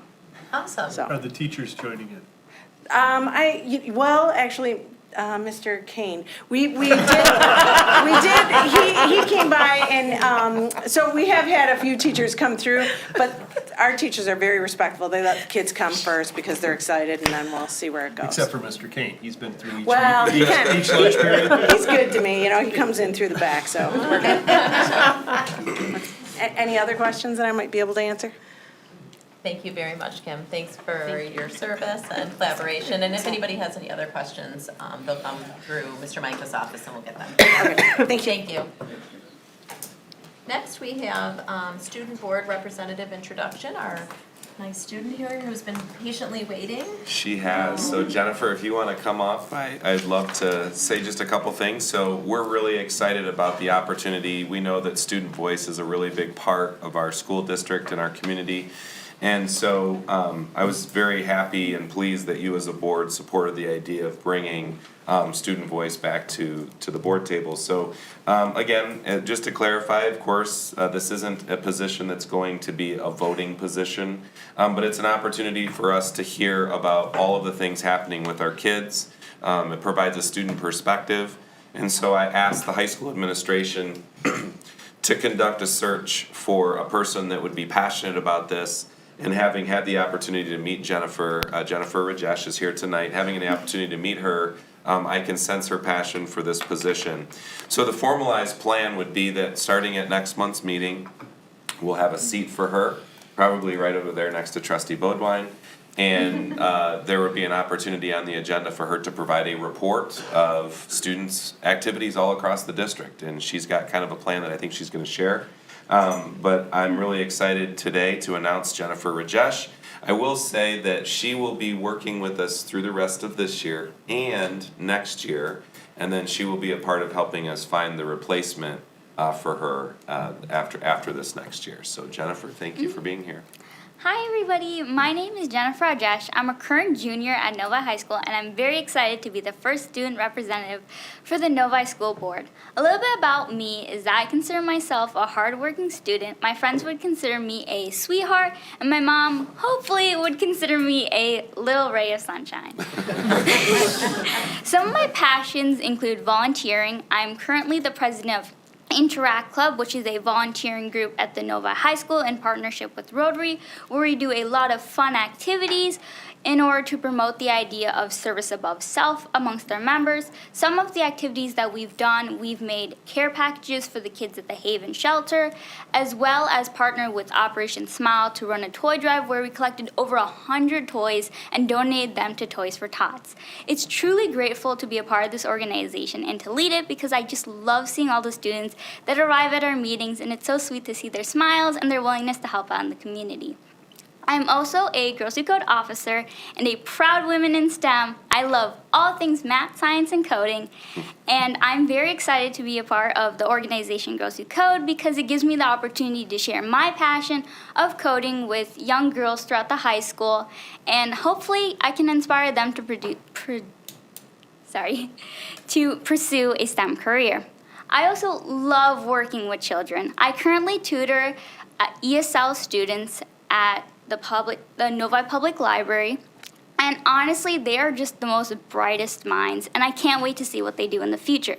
Speaking of Novi students, the reason I applied to be a student representative is because although I know that the students of Novi districts have gained a lot in these years, especially with COVID restrictions lowering, I know we've also lost a lot in these years, especially with some students feeling the repercussions from COVID-19, as well as in the light of mass shootings, especially in MSU, which hit close to my home, as well as many of the students throughout the district. And when I saw all of this happening in my community, I knew one thing in mind, that before the end of my senior year, I wanted to make a change, because these students are just the most amazing students I've ever met, and I wanted to impact their lives. And I hope that this position can give me the opportunity to impact them and hopefully let their voices be heard at this board. And yeah, that's me in a nutshell. Thank you so much for listening. Well, welcome. You are a ray of sunshine and are super sweet, and you are going to bring fun to this board table, I can just tell. So we are excited to have you, and we look forward to using you as a sounding board to give us perspective, and we're just thrilled that you pursued this opportunity and went through the interview process, and we're just grateful that you are going to spend time with us. So welcome. Thank you. Thank you, Jen. Thank you.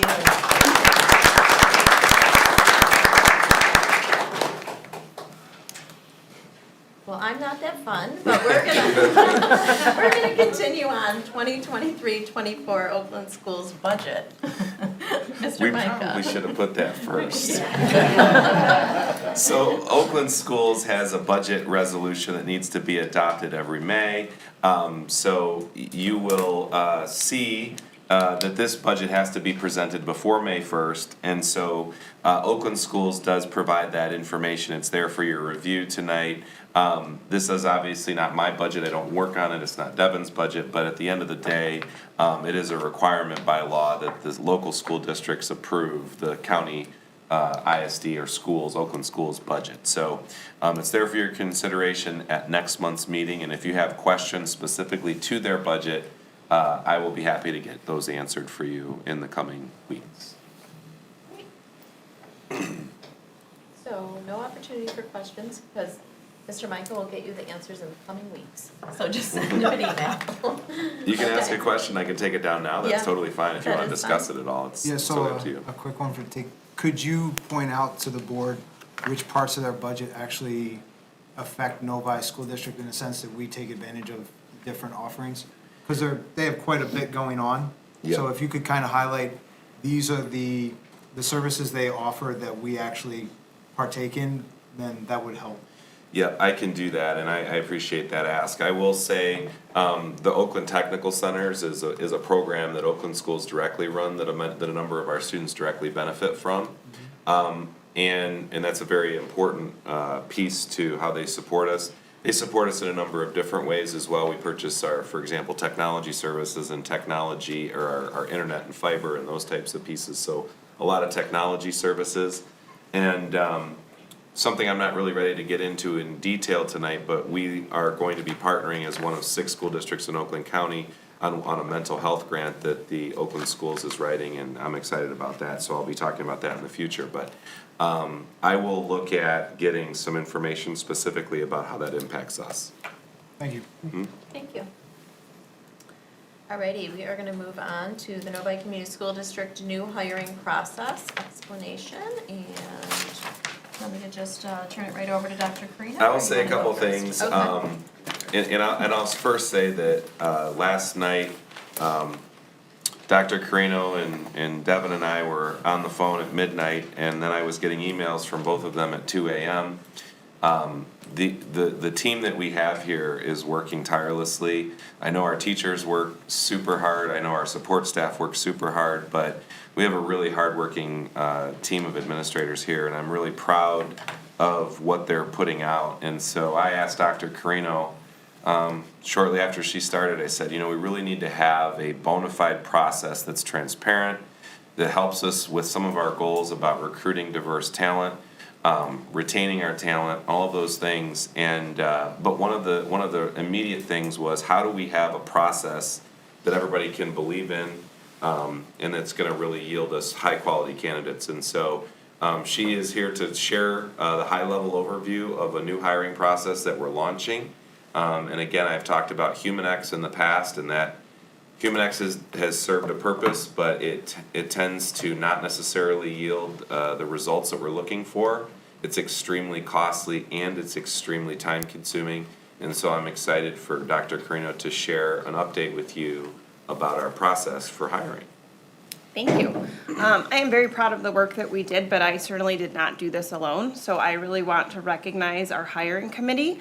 We had many administrators that put time and thought into updating our processes. So I just wanted to recognize Jeff Dinkelman, Adba Ringel, Emily Polanski, Andrew Combe, as well as Cindy Valentine, who all supported this work and share in this progress. So, do you want the presentation up, Sheila? Yeah. Oh. Thank you.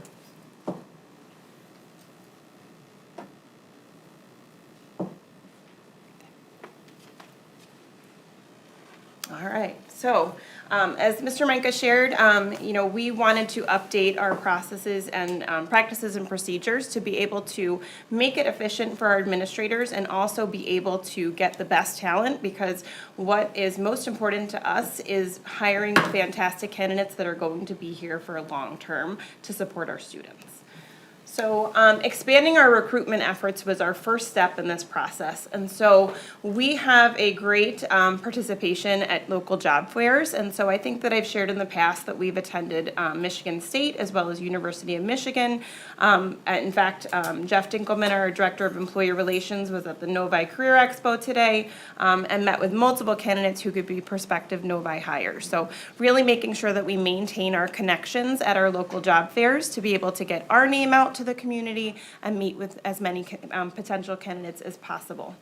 We recently connected and partnered with an organization called Diversity in Ed to broaden our ability to reach candidates from typically underrepresented groups. So Diversity in Ed is a platform where candidates who are in underrepresented groups reach out to school districts that connect with them. And we are able to broaden our reach to different candidates of color because they have a much wider applicant pool than we do.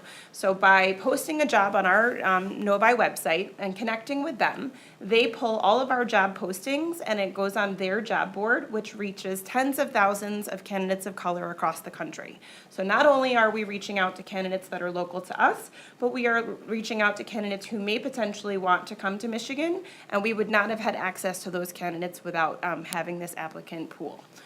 We just did a job fair with them on Saturday and had great success with connecting with different candidates of color and having lots of resumes that we potentially would reach out to when we have a position available in their content area to encourage them to consider Novi. We also continue to connect with regional universities as well as HBCUs, which are historically Black colleges and universities, to maintain those relationships so that, again, we have another forum to seek candidates of color. We are in the process of creating a Why Novi video, which will feature our own current staff members. We really wanted to provide them an opportunity to provide a testimonial of why they picked Novi. They might have left a previous district, they might have chosen to come here and stay their entire career here, but really being able to showcase our current staff and why they feel that Novi is special and why they desire to work here. And we feel hearing from staff firsthand will really make a connection with potential candidates because they want to hear why Novi is a great place to work. The next step is updating our hiring process. So as Mr. Menka shared, we previously have used HumanX, and it has served us through many years, but we really felt like it was time to have an update in the process. And so we have revised and basically eliminated HumanX and infused two different steps in the process. So our first step is Optimize Hire Screener. And this is a screener that's online. It's about 8 to 10 minutes. And all of our applicants will receive this who are in the NEA, NASA, and then as well as NESPA administrative assistant positions. So this is backed by research from the Wharton Business School at University of Pennsylvania. And it is created by Dr. Adam Grant. And it evaluates characteristics such as integrity, initiative, dependability, leadership, attention to detail, flexibility, and innovation. And so when the candidate completes the screener, and like I said, it's about 8 to 10 minutes online, we get a candidate profile for them. It gives them a score and also ranks them on a variety of different characteristics. This screener allows us to continue to eliminate that bias because we're screening all of our candidates and then learning about them without knowing anything about them, what they look like, whether they are a candidate of color, whether they are not. And so it's allowing us to get a lot of information about them as a potential leader in our district and then giving us the option to move forward to our next part in the process. The next step that we've implemented is the Spark Hire one-way video interview. And so this is going to be after we look at our screener results from the Optimize Hire Screener. In collaboration with reviewing resumes and credentials and qualifications, we will then determine who we want to invite to participate in a one-way interview screener.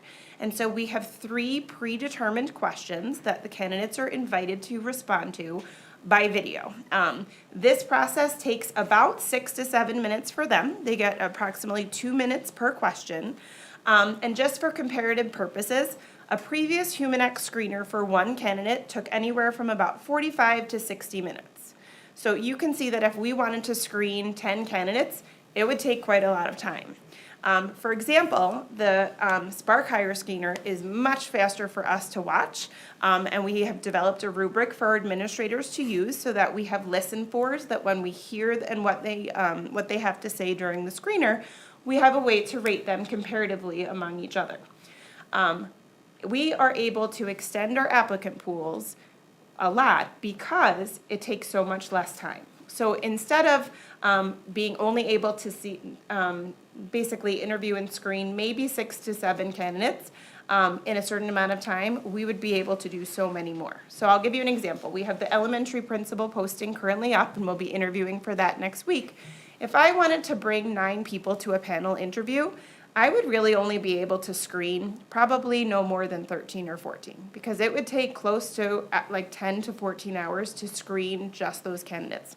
We are bringing in multiple more people for the Spark Hire Screener, so it also broadens our applicant pool where there were highly qualified applicants that we just didn't have the time to screen previously because it took too long. And so we will be able to see more people and learn more about them one-on-one before we make decisions for an in-person panel interview.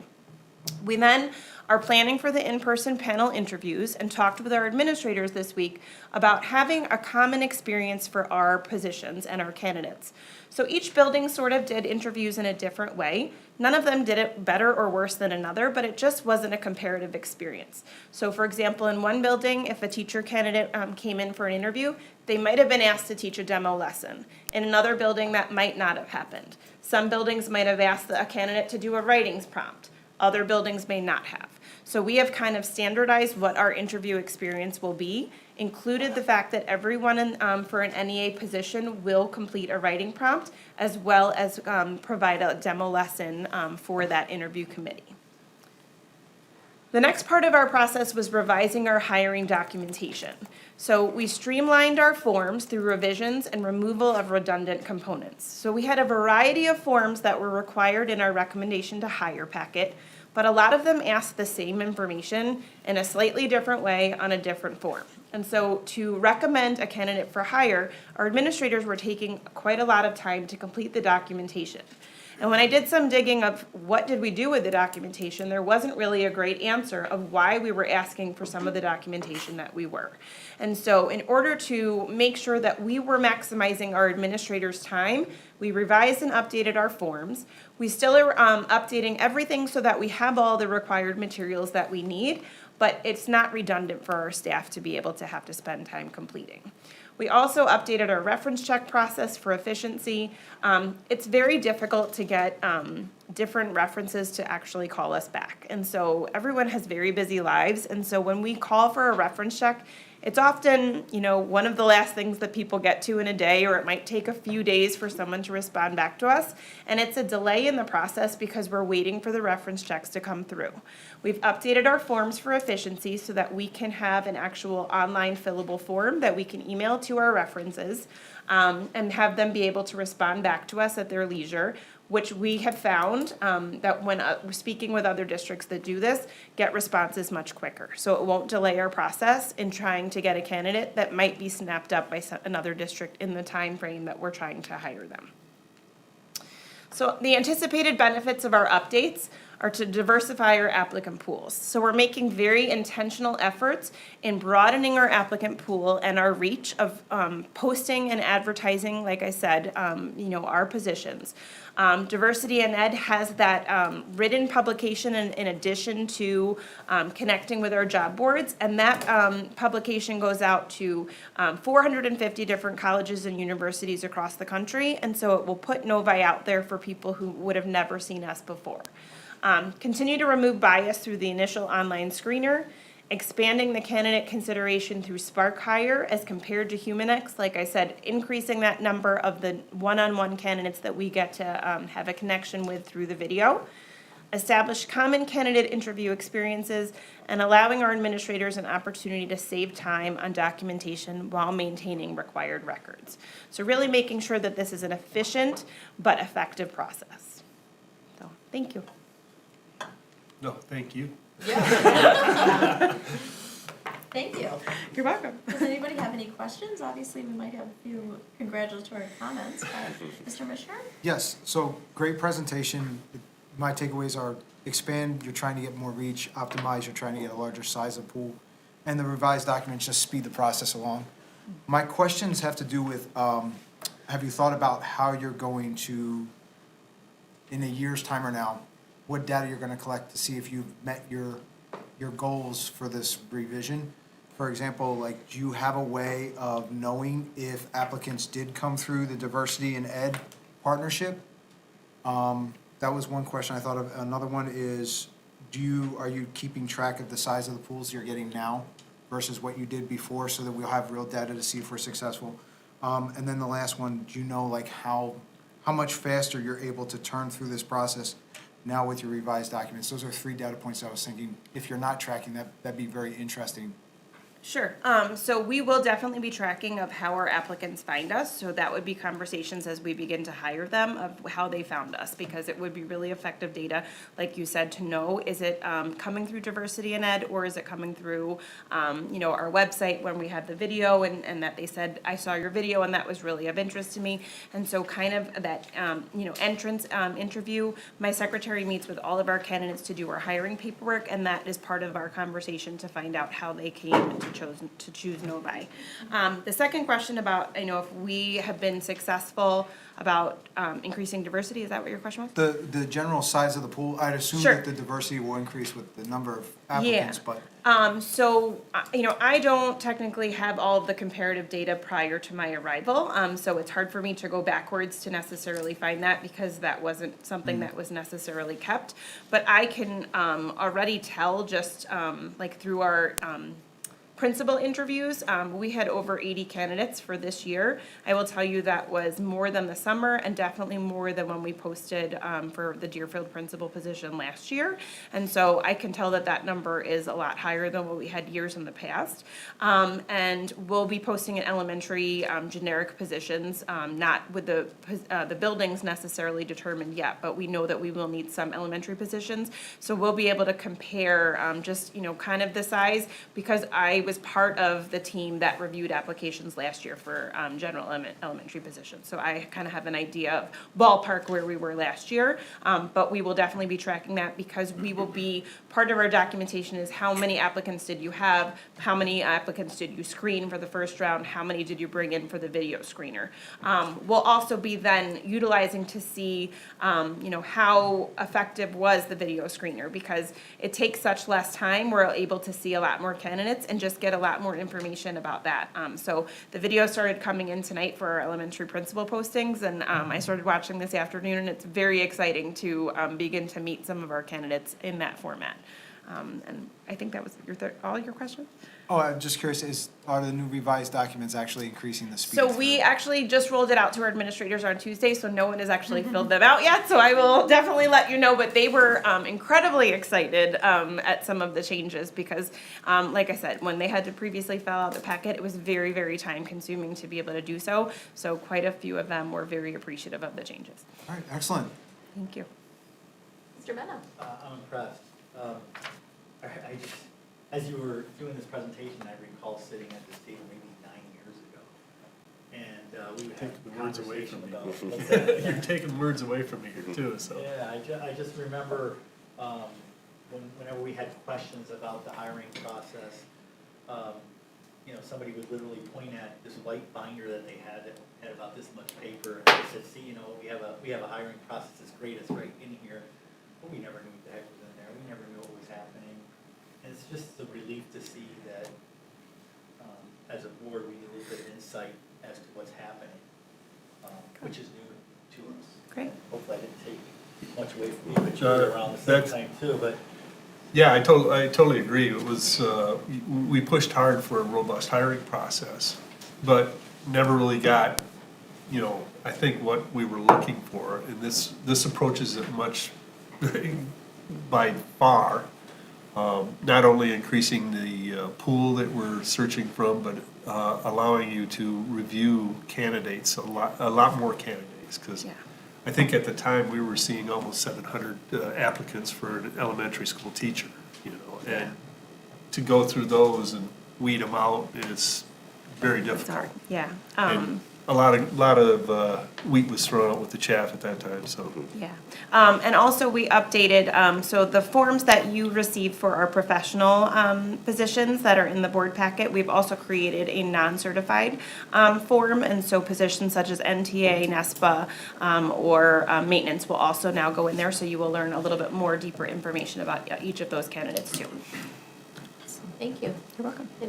Mrs. Roney? I would just like to say thank you because it seems like now we are becoming part of it, you know?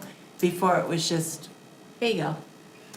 You know, and so thank you and your crew for doing this. I truly appreciate it. Okay, thank you. Mrs. Buckline?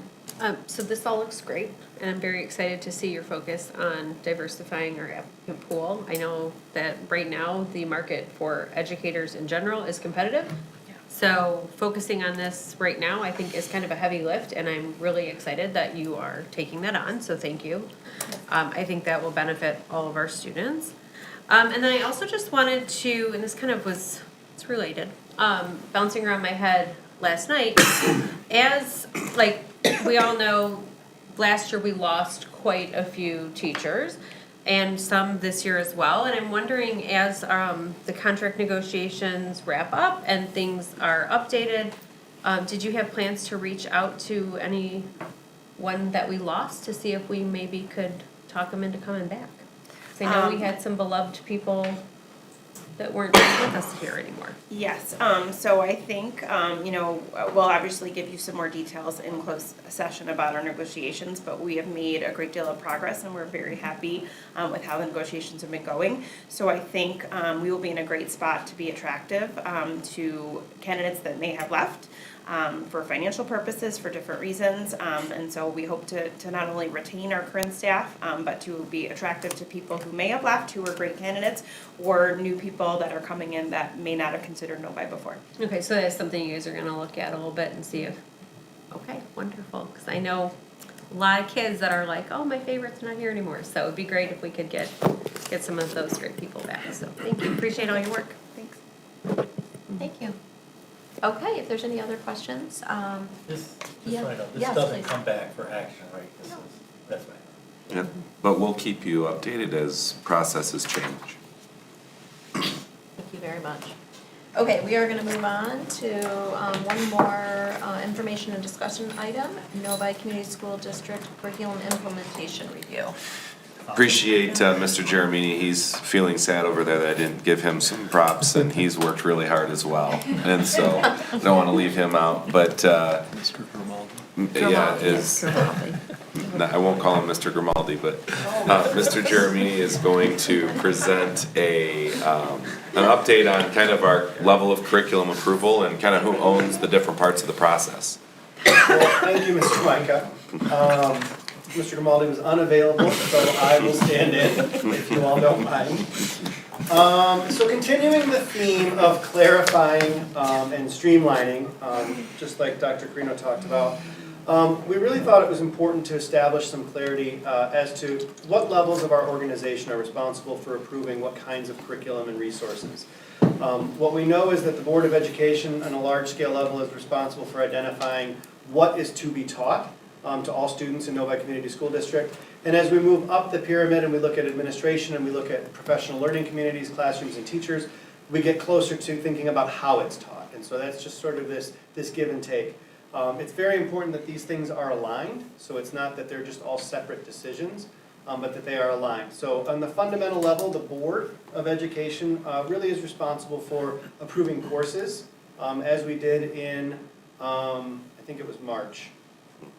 We approved some new courses for the high school, really approving like grade level standards and course standards. What are the things, the topics, the skills that we want our kids to learn? Board approves graduation requirements, and then any title changes to courses and things like that. That's very high level. So when we go out and we say that we're going to buy a particular resource that all students in Novi Community School District will experience, that is our primary curriculum resource for something, for example, like everyday math that we use for mathematics in the K-5 group, that would be something that the board would approve. We would bring that for review and approval to the Board of Ed. Core resources like particular textbooks, like the science kits that we have throughout our elementary schools for science, any anchor texts in our ELA programs that all students would be reading, right? So anything like that, all of these things would be Board of Education level approval.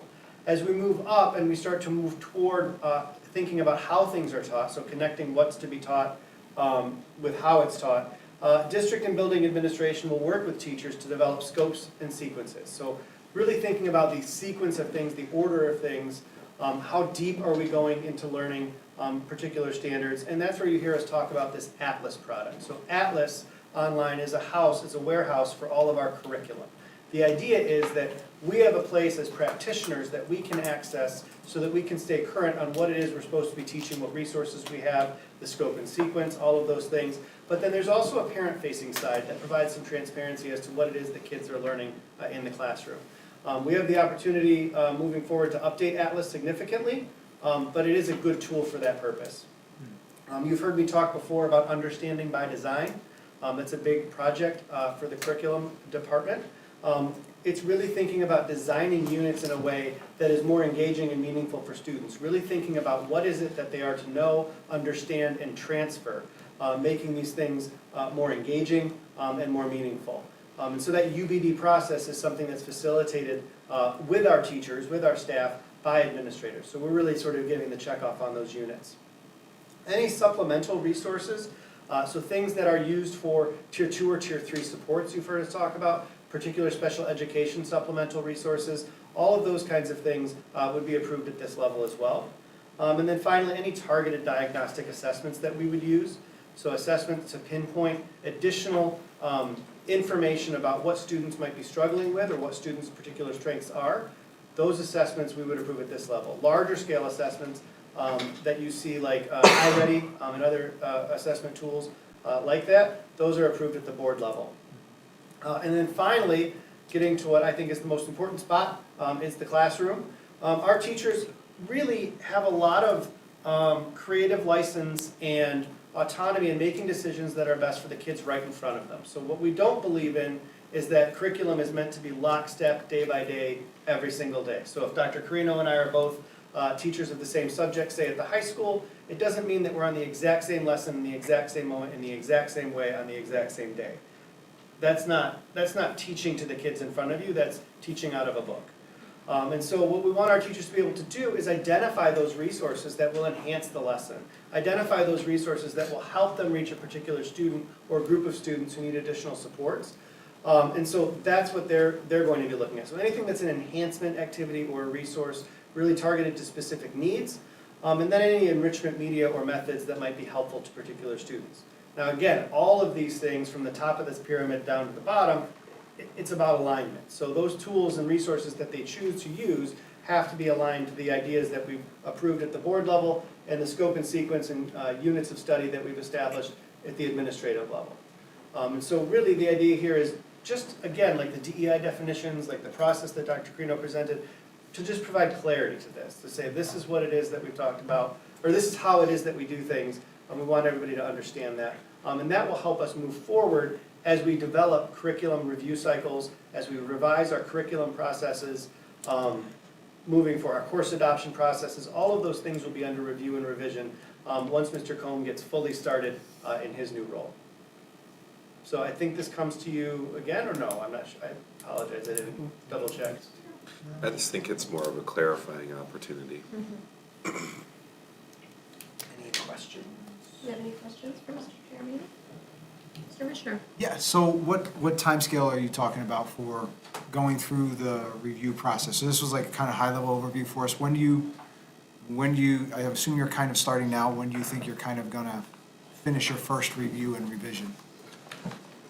So I want to make sure we're talking about the same thing. So what I want Mr. Combe to do is establish a cycle. Okay. So thinking over the pattern of, say, 5 years, what is it that we're going to start reviewing first? Is it going to be K-12 English Language Arts? Is it going to be K-12 Mathematics? Looking historically at where we've been, how old are our resources, how current are our resources, and setting a cycle based on that so that it's predictable in two ways. One, in terms of the workload that we're putting on our teachers and administrators, but also in terms of budgeting, so that as we look forward, multiple years, we can really, you see him smile, he smiled as soon as I said it. So that we can look forward multiple years and be able to say to the finance department, this is what we're going to need for the next school year, this is what we're gonna need 2 years out in order to be able to purchase the resources that we need for our teachers and kids in the classroom. So that's one big project that he has to engage in. The second part of that is actually revising all of the processes. So what is the process if a high school teacher or a middle school teacher wants to propose a new course of study to add to the course catalog at the high school for the students, or at the high school and middle school for those students? We have to revise that process. There's a little lack of clarity in it, and so we just want to update it. Some parts of it haven't been updated since 2013, and so that's just an opportunity for us to make sure that those processes and all of our curriculum review processes represent all the pieces that we want to see.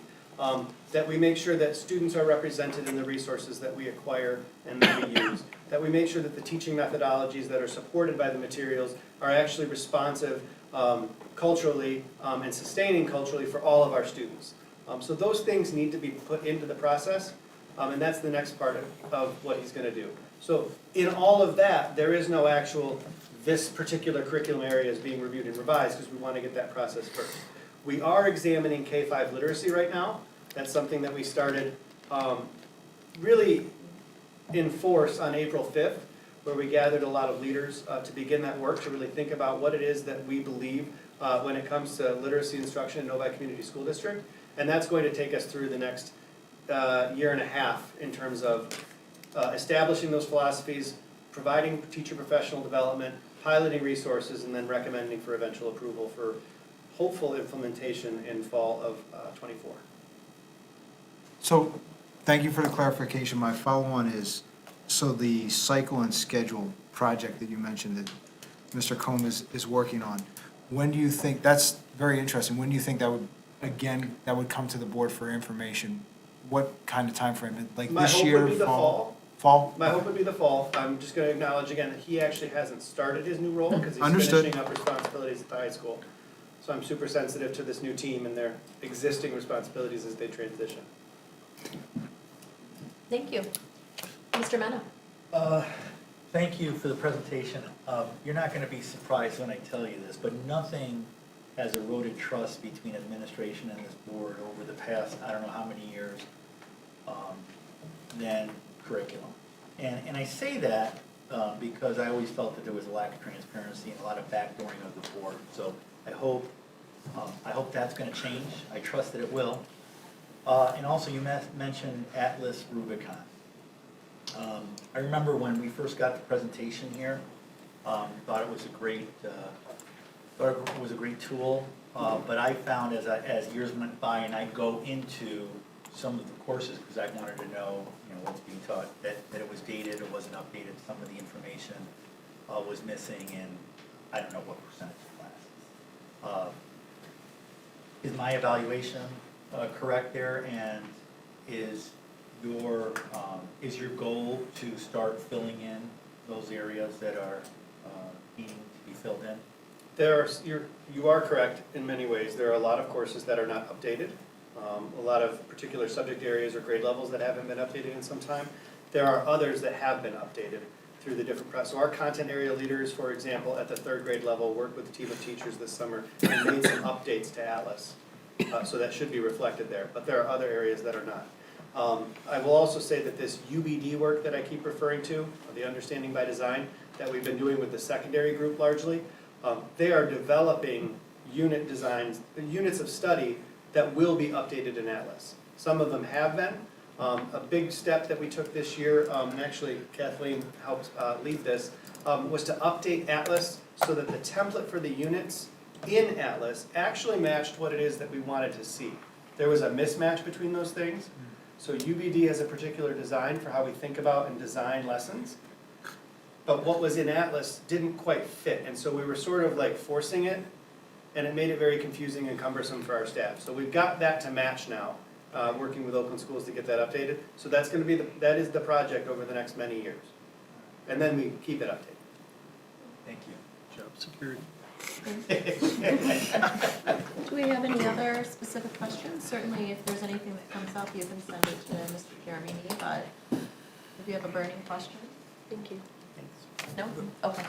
Thank you for all your work. I think this is a great, this is a great start. And it's very helpful to kind of see it laid out this way, so we appreciate all the work that you guys are doing. Thank you. Look forward to more in the future. Okay, we are gonna move on to committee reports. I know there are quite a few committees, and I am gonna use my consent agenda to keep myself on track here.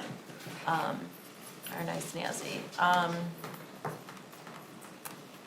can find it.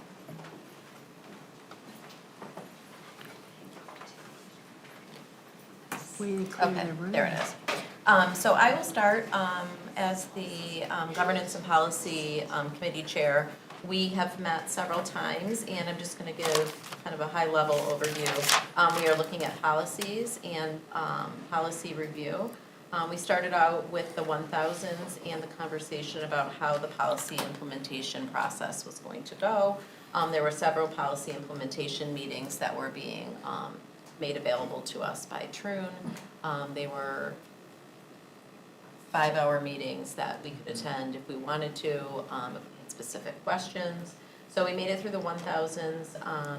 There was a 2000s conversation about bylaws, and last work session, which I wasn't there, so if I'm speaking out of turn, just call me out, but there was conversation about kind of getting rid of the bot, we'll say, and transferring it into the 2000s. So that is going to take time and be a little different than what our current practices are.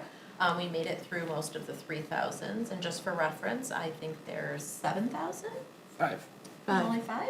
Oh, I had to said 7. You're over halfway. I know. So there's 5 up to the 5,000. So we are going to keep plugging along. Our goal was, and I think continues to be, that sometime in June, we will have some kind of draft document to look at as a board as a whole, and we'll continue to keep that goal right there on the horizon. And if we need to push it out, we may need to, and we'll talk about it, but we're still gonna keep that as our goal. So that being said, we have a couple other meetings that have taken place. I will turn it over to Betsy as the DEI committee chair, and there's been several meetings, but if she wants to give a high level. I think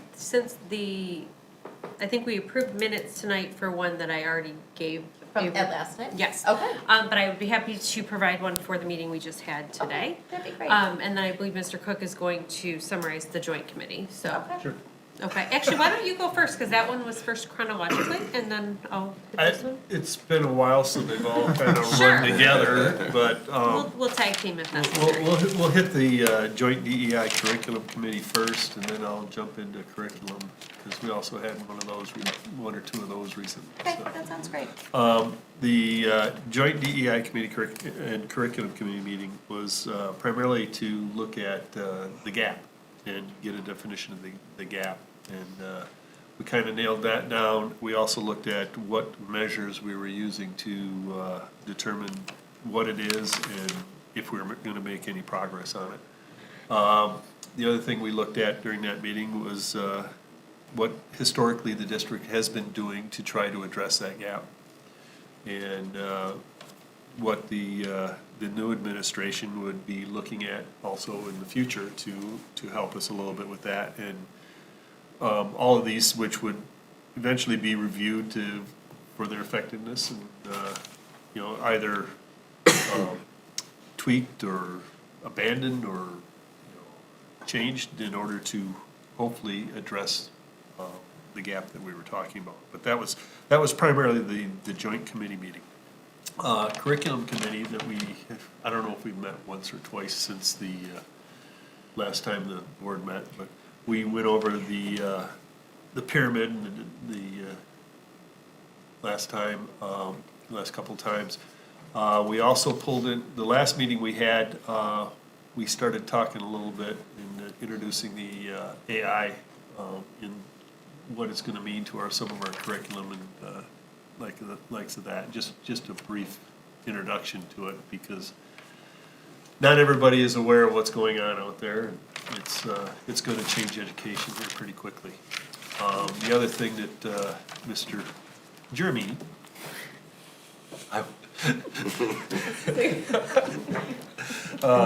You know, I could let Mary Ann do it, you'd probably call it something else. But he did go through, what, his plans for his department and some of the, new people that he hopefully someday will have coming in, but, he keeps waiting and it keeps getting pushed out for some reason, I don't know. But, a lot of the different areas that they're gonna be looking at, a lot of the different, programs that, they want to look at to do things. And what I will say is, it is refreshing that we have an administration that is looking very heavily into the details on everything. And looking into the processes and trying to make these, either create the process or streamline processes. Just during the last couple of meetings, during the presentations we've been getting, there's been a lot of deep thought put into what and how this district is doing and where this district is going, so I want to thank everybody for that. Even though Devin, I don't get into your meetings too often, but being smaller of stature than your predecessor, I think you still command more respect from the two people sitting next to you than the last guy. But, because every time they mention something, it's, Devin's name does come up, so. It's almost always just about math, though, so. You have a But, reputation, it's true. Yeah, the curriculum committee is, you know, that was pretty much the last one was just a brief overview of what they're looking at, what they're doing, and an introduction for the committee members. Great, thank you. And then today we had the DEI committee administrative meeting. Yes, and- yes. So tonight we met for a couple hours and we had a lot of wonderful people participating this evening. So first we had Tia Marie Sanders there as representative from Passon. And we talked about the activities that they're doing for the community and then also her suggestions and thoughts on what our next step should be to try to help with some of the groups in our community that have struggled to perform at the level that we would like them to. So we're trying to make sure that we've offered as much support as we can as a district to help all of our students be successful. So we did that, and we had Emily Polonsky and Adva Ringel there with us as well, discussing the support plans for different subgroups that we identified in that joint committee meeting. So that is students who are economically disadvantaged, special education students, and our African American students. And so looking at those groups, there's a chunk of those students that are further behind. And we are working on some offerings to help elevate them where we would like to see them. And we also had Tori Spring in as a representative for the district DEI team. And she provided some great updates on everything that's going on in our building and kind of at that more teacher to student level what they're doing. So we looked at some big picture things and then some little detail items as well, and it was a really great meeting. And we did manage to snag a little food, so in between them, just this many bites. But it was a great process tonight, so thank you everybody that participated. Thank you, and thank you for chairing that meeting, it was a great meeting. And capital projects, I know that we had a really robust conversation, and Tom, our chair, is not here. I know Willie and Paul both sit on that committee, so Willie, if you have anything in addition, but I feel like there was a lot of. I mean, I think we covered a lot of it today Yeah. with Yep. the presentation, so. Yeah, okay. Yeah, it just, basically, the meeting goes over, you know, where current projects are standing and, you know, what we're looking forward to doing in the future, and some of the discussion on, you know, the master planning and where things are going. Hopefully now we can move on to the next phase of it. Yeah, if I could add, you know, Yes. as a committee member, I think it's important for me to be there to ask tough questions. For me, the biggest concern is, are we considering all possible options?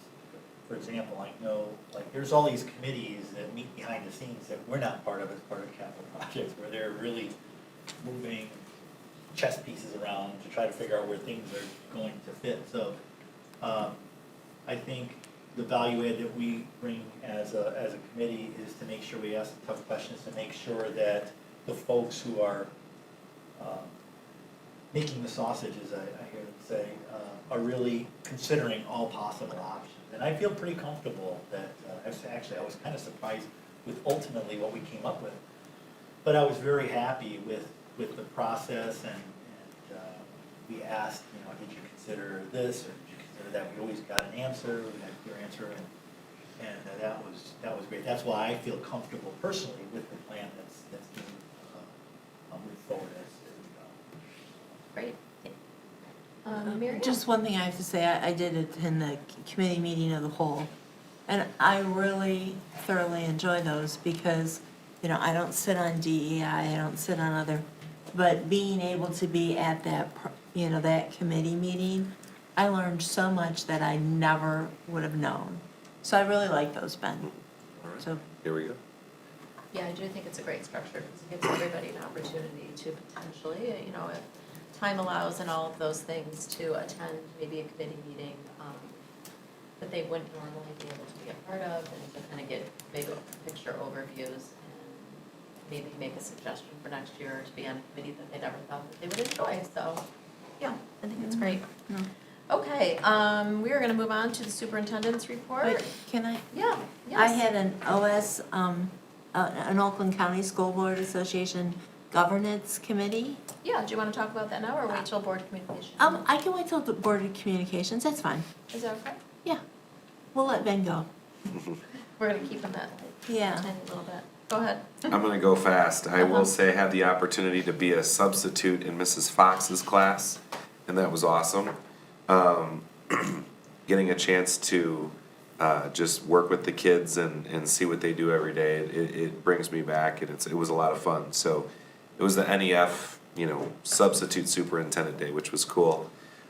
Negotiations have gone very well. I know Dr. Carino has done a lot of work, and she was probably gonna talk about that, but extremely excited about that. We'll update you a little bit on that later. And then also our HOSA group is getting ready next week to attend their trip up in Traverse City.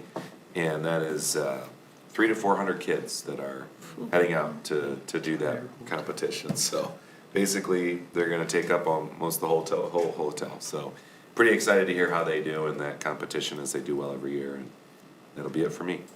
That's great, thank you. We're going to move on to administrative reports. Mr. Flynn? We're in that time of year where we have a lot going on, and between Your negotiations. colleagues are laughing or snickering. Between negotiations, we're coming to a close the last quarter of this fiscal year, and prepping for next year, and also our financial forecast. So making sure we're, crossing our T's and dotting our I's and all those processes. And then additionally, we're still waiting from the state. We planned to meet this month, but we kind of postponed it till May in hopes that we could maybe get some more information. I do have MSBO next week, so hopefully they have some good insights on what we can expect for the upcoming year. Additionally, I was able to get into the new Meadows building and kind of see the construction process, and drywall's up and glass is going in and fixtures are going in, and it's happening. So really exciting stuff, and it's only going to keep ramping up from a process standpoint. And last but not least, my wife and I had an opportunity to attend the Green Gala, and it was awesome. It was a great event. We didn't win anything. We bid on a bunch of stuff, a bunch of Novi swag. We got outbid, but wasn't in the budget.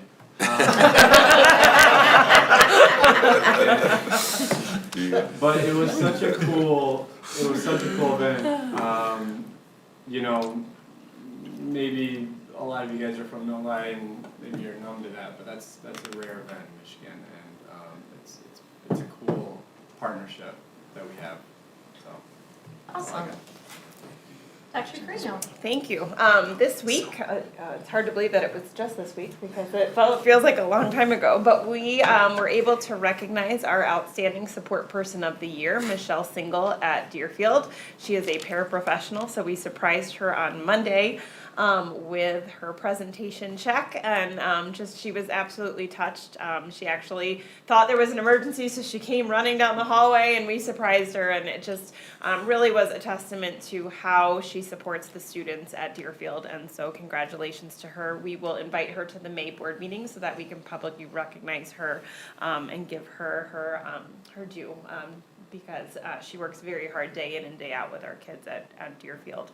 And NEA negotiations have been going extremely well. We have had 3 sessions, and so we will give you a lot more insight behind during closed session. But it has been a very collaborative process, and we have made quite a lot of progress in just the 3 short sessions we've had. So we're looking forward to continued partnership. We have another session next week, and have a different a 5th date after that. The K-4 principal process is underway, so we will be interviewing for the Novi Woods and Orchard Hills position next week. So we're really looking forward to being able to bring you, hopefully, a candidate to recommend for hire at the May meeting. Our therapy dogs are growing. We are finalizing the process and the placement of what buildings they will be going to. We will be sharing an application for our staff handlers in the coming week to be able to identify who will be the handlers. And we will be notifying the schools where they will be placed and asking for names because they're at a point where they need names during the training. So we're very excited about that. I also attended the Green Gala. This was actually my first one, even though that I've been here a while because of COVID. So it was very nice to enjoy the evening in person. And I just want to recognize our administrative professionals in advance of Administrative Professionals Day next week.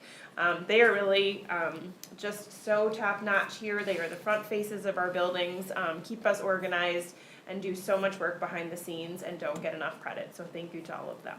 And that is my report. Thank you. Awesome. Thank you, Dr. Carino. Mr. Giarmini. Thank you very much. I also attended the Green Gala. I did end up winning a number of auctions. I guess I'm just more generous. He won nothing. No, I picked it up yesterday. It is Autism Awareness Month.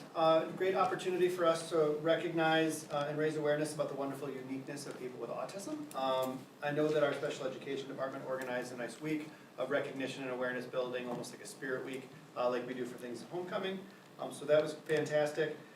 It is, as was mentioned earlier by Trustee Bodwine, state testing season. So all of our buildings are or have been engaged in lots and lots of state testing or make-up state testing. Our iReady 3rd diagnostic window starts next week because the end of the year is fast approaching. Our advanced placement and international baccalaureate diploma program students will be in testing in May, just at the beginning of May. And we are starting senior events season, so next week we have our local scholarship breakfast, and then convocation will be here before you know it, and then graduation. Like, this thing's getting wrapped up pretty quickly. It's an exciting time, so brace yourself. For some. Exciting as many meetings. It does. All right, That's all I great. got. Thank you so much. Alrighty, we have board communication, and I am gonna let Mrs. Roney go first since I kind of cut her off a little earlier. Oh, no, that's no problem. Okay, so I don't know how I got on it, but I am on the OC SBA Governance Committee. I think you volunteered. Yeah. Voluntold. Well, I volunteered to go to the meetings, but this is like, An extra. yeah, I mean, they just sent me emails and said, hey, you got a meeting, so I attended. But actually, it's been quite interesting. Of course, we get a state budget update every meeting. And of course, it's, oh, no budget yet. So they're hoping, I think it's, there's a date that they were shooting for, I think it's like the 27th or something, that they're hoping the House and Senate, do something. And so because of that, May 4th, there's a group of us going up there.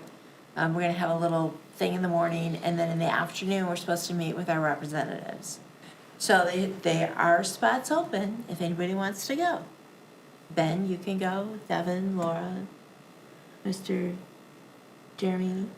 Great job. May 4th? May 4th, yeah. And you get a box lunch by Traverse City Pie Company. I know, almost worth it. And then, of course, that they talked about the awards banquet, which our own Paul Cook is up for 2 awards. You're Why are getting you 2 shaking your head? awards. It's true. I don't deserve any awards, I just. It's because you completed things last year. Our Courses. education. So, and then and I'll, because I know 5 minutes. We did our first roundtable, me, Paul, and Betsy, and I thought it went very well. Oh, yeah, I forgot about that. Yeah, I thought it went very well. We weren't, drilled or anything. It was a really nice conversation between us and the community, and actually sometimes between the community. And we just sat there and went, okay. So, I mean, it was really nice. So if you haven't signed up for one, it's painless. They don't come with pitchforks. You're good. We did the board tours, Yes, and that was fun. we went to the Roar. We went to the War, we went to Village Oaks and Orchard Hills, so that was great too. And I did attend the Green Gale, and no, I did not get anything. I tried for a couple of things, and my husband said it wasn't in the budget. So, and then I'm looking forward to going to see Little Mermaid tomorrow night. So, Thank you. Okay, anybody else? Mr. Mishner? The Deerfield PTO's been very busy, and I've gotten to attend their science fair, which was very well attended, and it was cool to see kids shooting different projectiles into the air, demonstrating some physics processes. There was a bunch of different colors and lights. Magnetism was on display. The broad spectrum. There was some liquids that were boiled down into simple sugars. Just FYI, soda is truly just water and sugar. That was proven in one of the science fair experiments.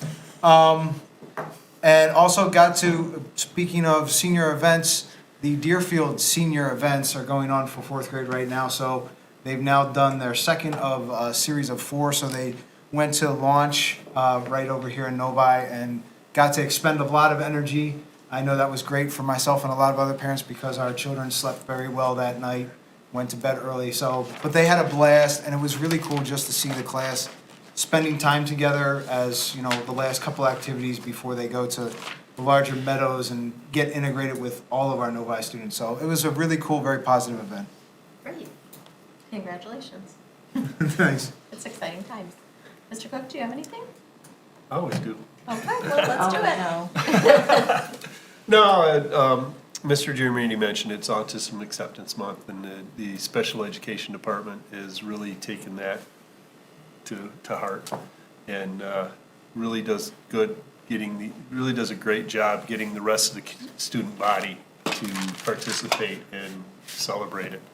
The other thing I wanted to do was, we had a great group of young men here earlier that are role models, and I think that all comes from the top on down, from our athletic director, who is fighting to stay awake here with us, all the way down to the students. They set a role model for the younger kids. And I say it almost every time those kids come in here. They may not know it, but they may just be climbing out of the pool when another kid comes in, and that other kid becomes enamored with them and wants to be like them, and they set an example for those kids, because I learned that a long time ago when I played sports. My son showed it when he was in elementary school with the varsity football team, varsity basketball team even. He wanted to be like some of those kids, and the role model they set, and I think it comes from the top on down, from the athletic director to the coaches to the kids, because I just want to celebrate. I just want to thank Don for his example that he's leading that department by. Thank you. Any other board communications?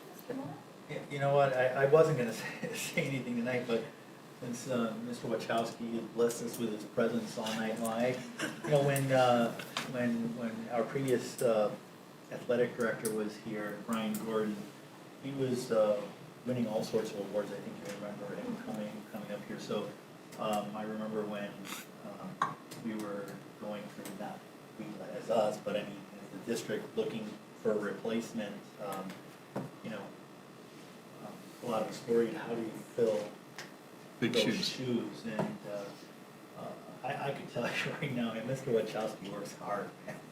This guy's here all night long. I think the other night, he was here, there was a track meet with Northville that had 635 kids. So we got to stick around for that. Stole my golf cart, went over, seeing, make sure things were happening at baseball, taking a ride over to soccer, making sure things are happening there. And I think Brian had a nickname, hosting, no, I can't really say the word, but he liked to host a lot of stuff here. And it's nice to see that Don has continued in those ways. We're really in good hands. I spent a few hours in athletics and stuff, and I can tell you that everybody, all of the kids who have an opportunity to participate in athletics are just really, really happy with the product that we put out here. So thank you, Don, for all the hard work you do. Not just athletics, clubs. Oh, and All clubs clubs. too, that's right. Yep. Yeah. Alrighty. Anybody else? I'm good. Okay. I think I'm gonna give out a new award tonight. We've cleared a room. Somehow we've managed to do that in the last 2 hours and 25 minutes. But Don, Dan, and Jennifer are still here, so I don't know, maybe I'll have to bring you a treat next time. Thank you for sticking with us, and we still have a few things ahead of us, so I am not going to hold us up, although we did get the diploma box, and that is my favorite thing to do, is sign diplomas, except for this year, I might be in the corner crying during the diploma signing, but I'll if I sign am, those. I'll just sign pat those my for you. back, and I'll be all right. So we are gonna move into closed session, if I can get a motion, and then Quick question, you mentioned the diplomas. When do we need to get those back to you by? ASAP. Tomorrow. 2 weeks at the absolute latest? You probably could be later than that. 2 weeks. 2 weeks at the absolute latest is what I heard. Is it gonna Yep. take you 2 weeks to sign the diplomas? Well- Tell them next Wednesday. Okay. Who gave us the hats? That's Mr. Wachowski. Thank you. Thank you. Well, they said all those nice things about you before they even knew the hats were from you. Yes, so nice. So now you know you meant it. Yes. Alrighty, if I can get a motion for, I wanted to clarify before I make the motion. Yeah. This is under section 8.1C, correct, not 8.2? I believe so, yes. thank you. All right. I move that the Novi Community School Board of Education move into closed session under, I'll mention OMA section 8.1C for the purposes of contract negotiation. Do we have support? Support. Recommended by Mr. Mishner and supported by Mr. Cook. If I can get a roll call vote, Mr. Mena? Trustee Bodwine, Yes. trustee Cook, Yes. trustee Mena, yes, trustee Mishner. Yes. Trustee Roney, Yes. trustee Russell. Yes. Motion carries 6-0, and the only thing we will be doing when we come back from closed session is going, asking for adjournment, so. So you don't- can go home. So you can go home, you don't have to feel like you'll miss anything exciting. Thank you, guys.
back. We're back from closed session. Can I have a motion to adjourn? Mr. Mishner, Motion to adjourn. do we have support? Support. Recommended by Mr. Mishner and supported by Mrs. Roney. All in favor, say aye. Aye. Opposed? Motion carries 6-0.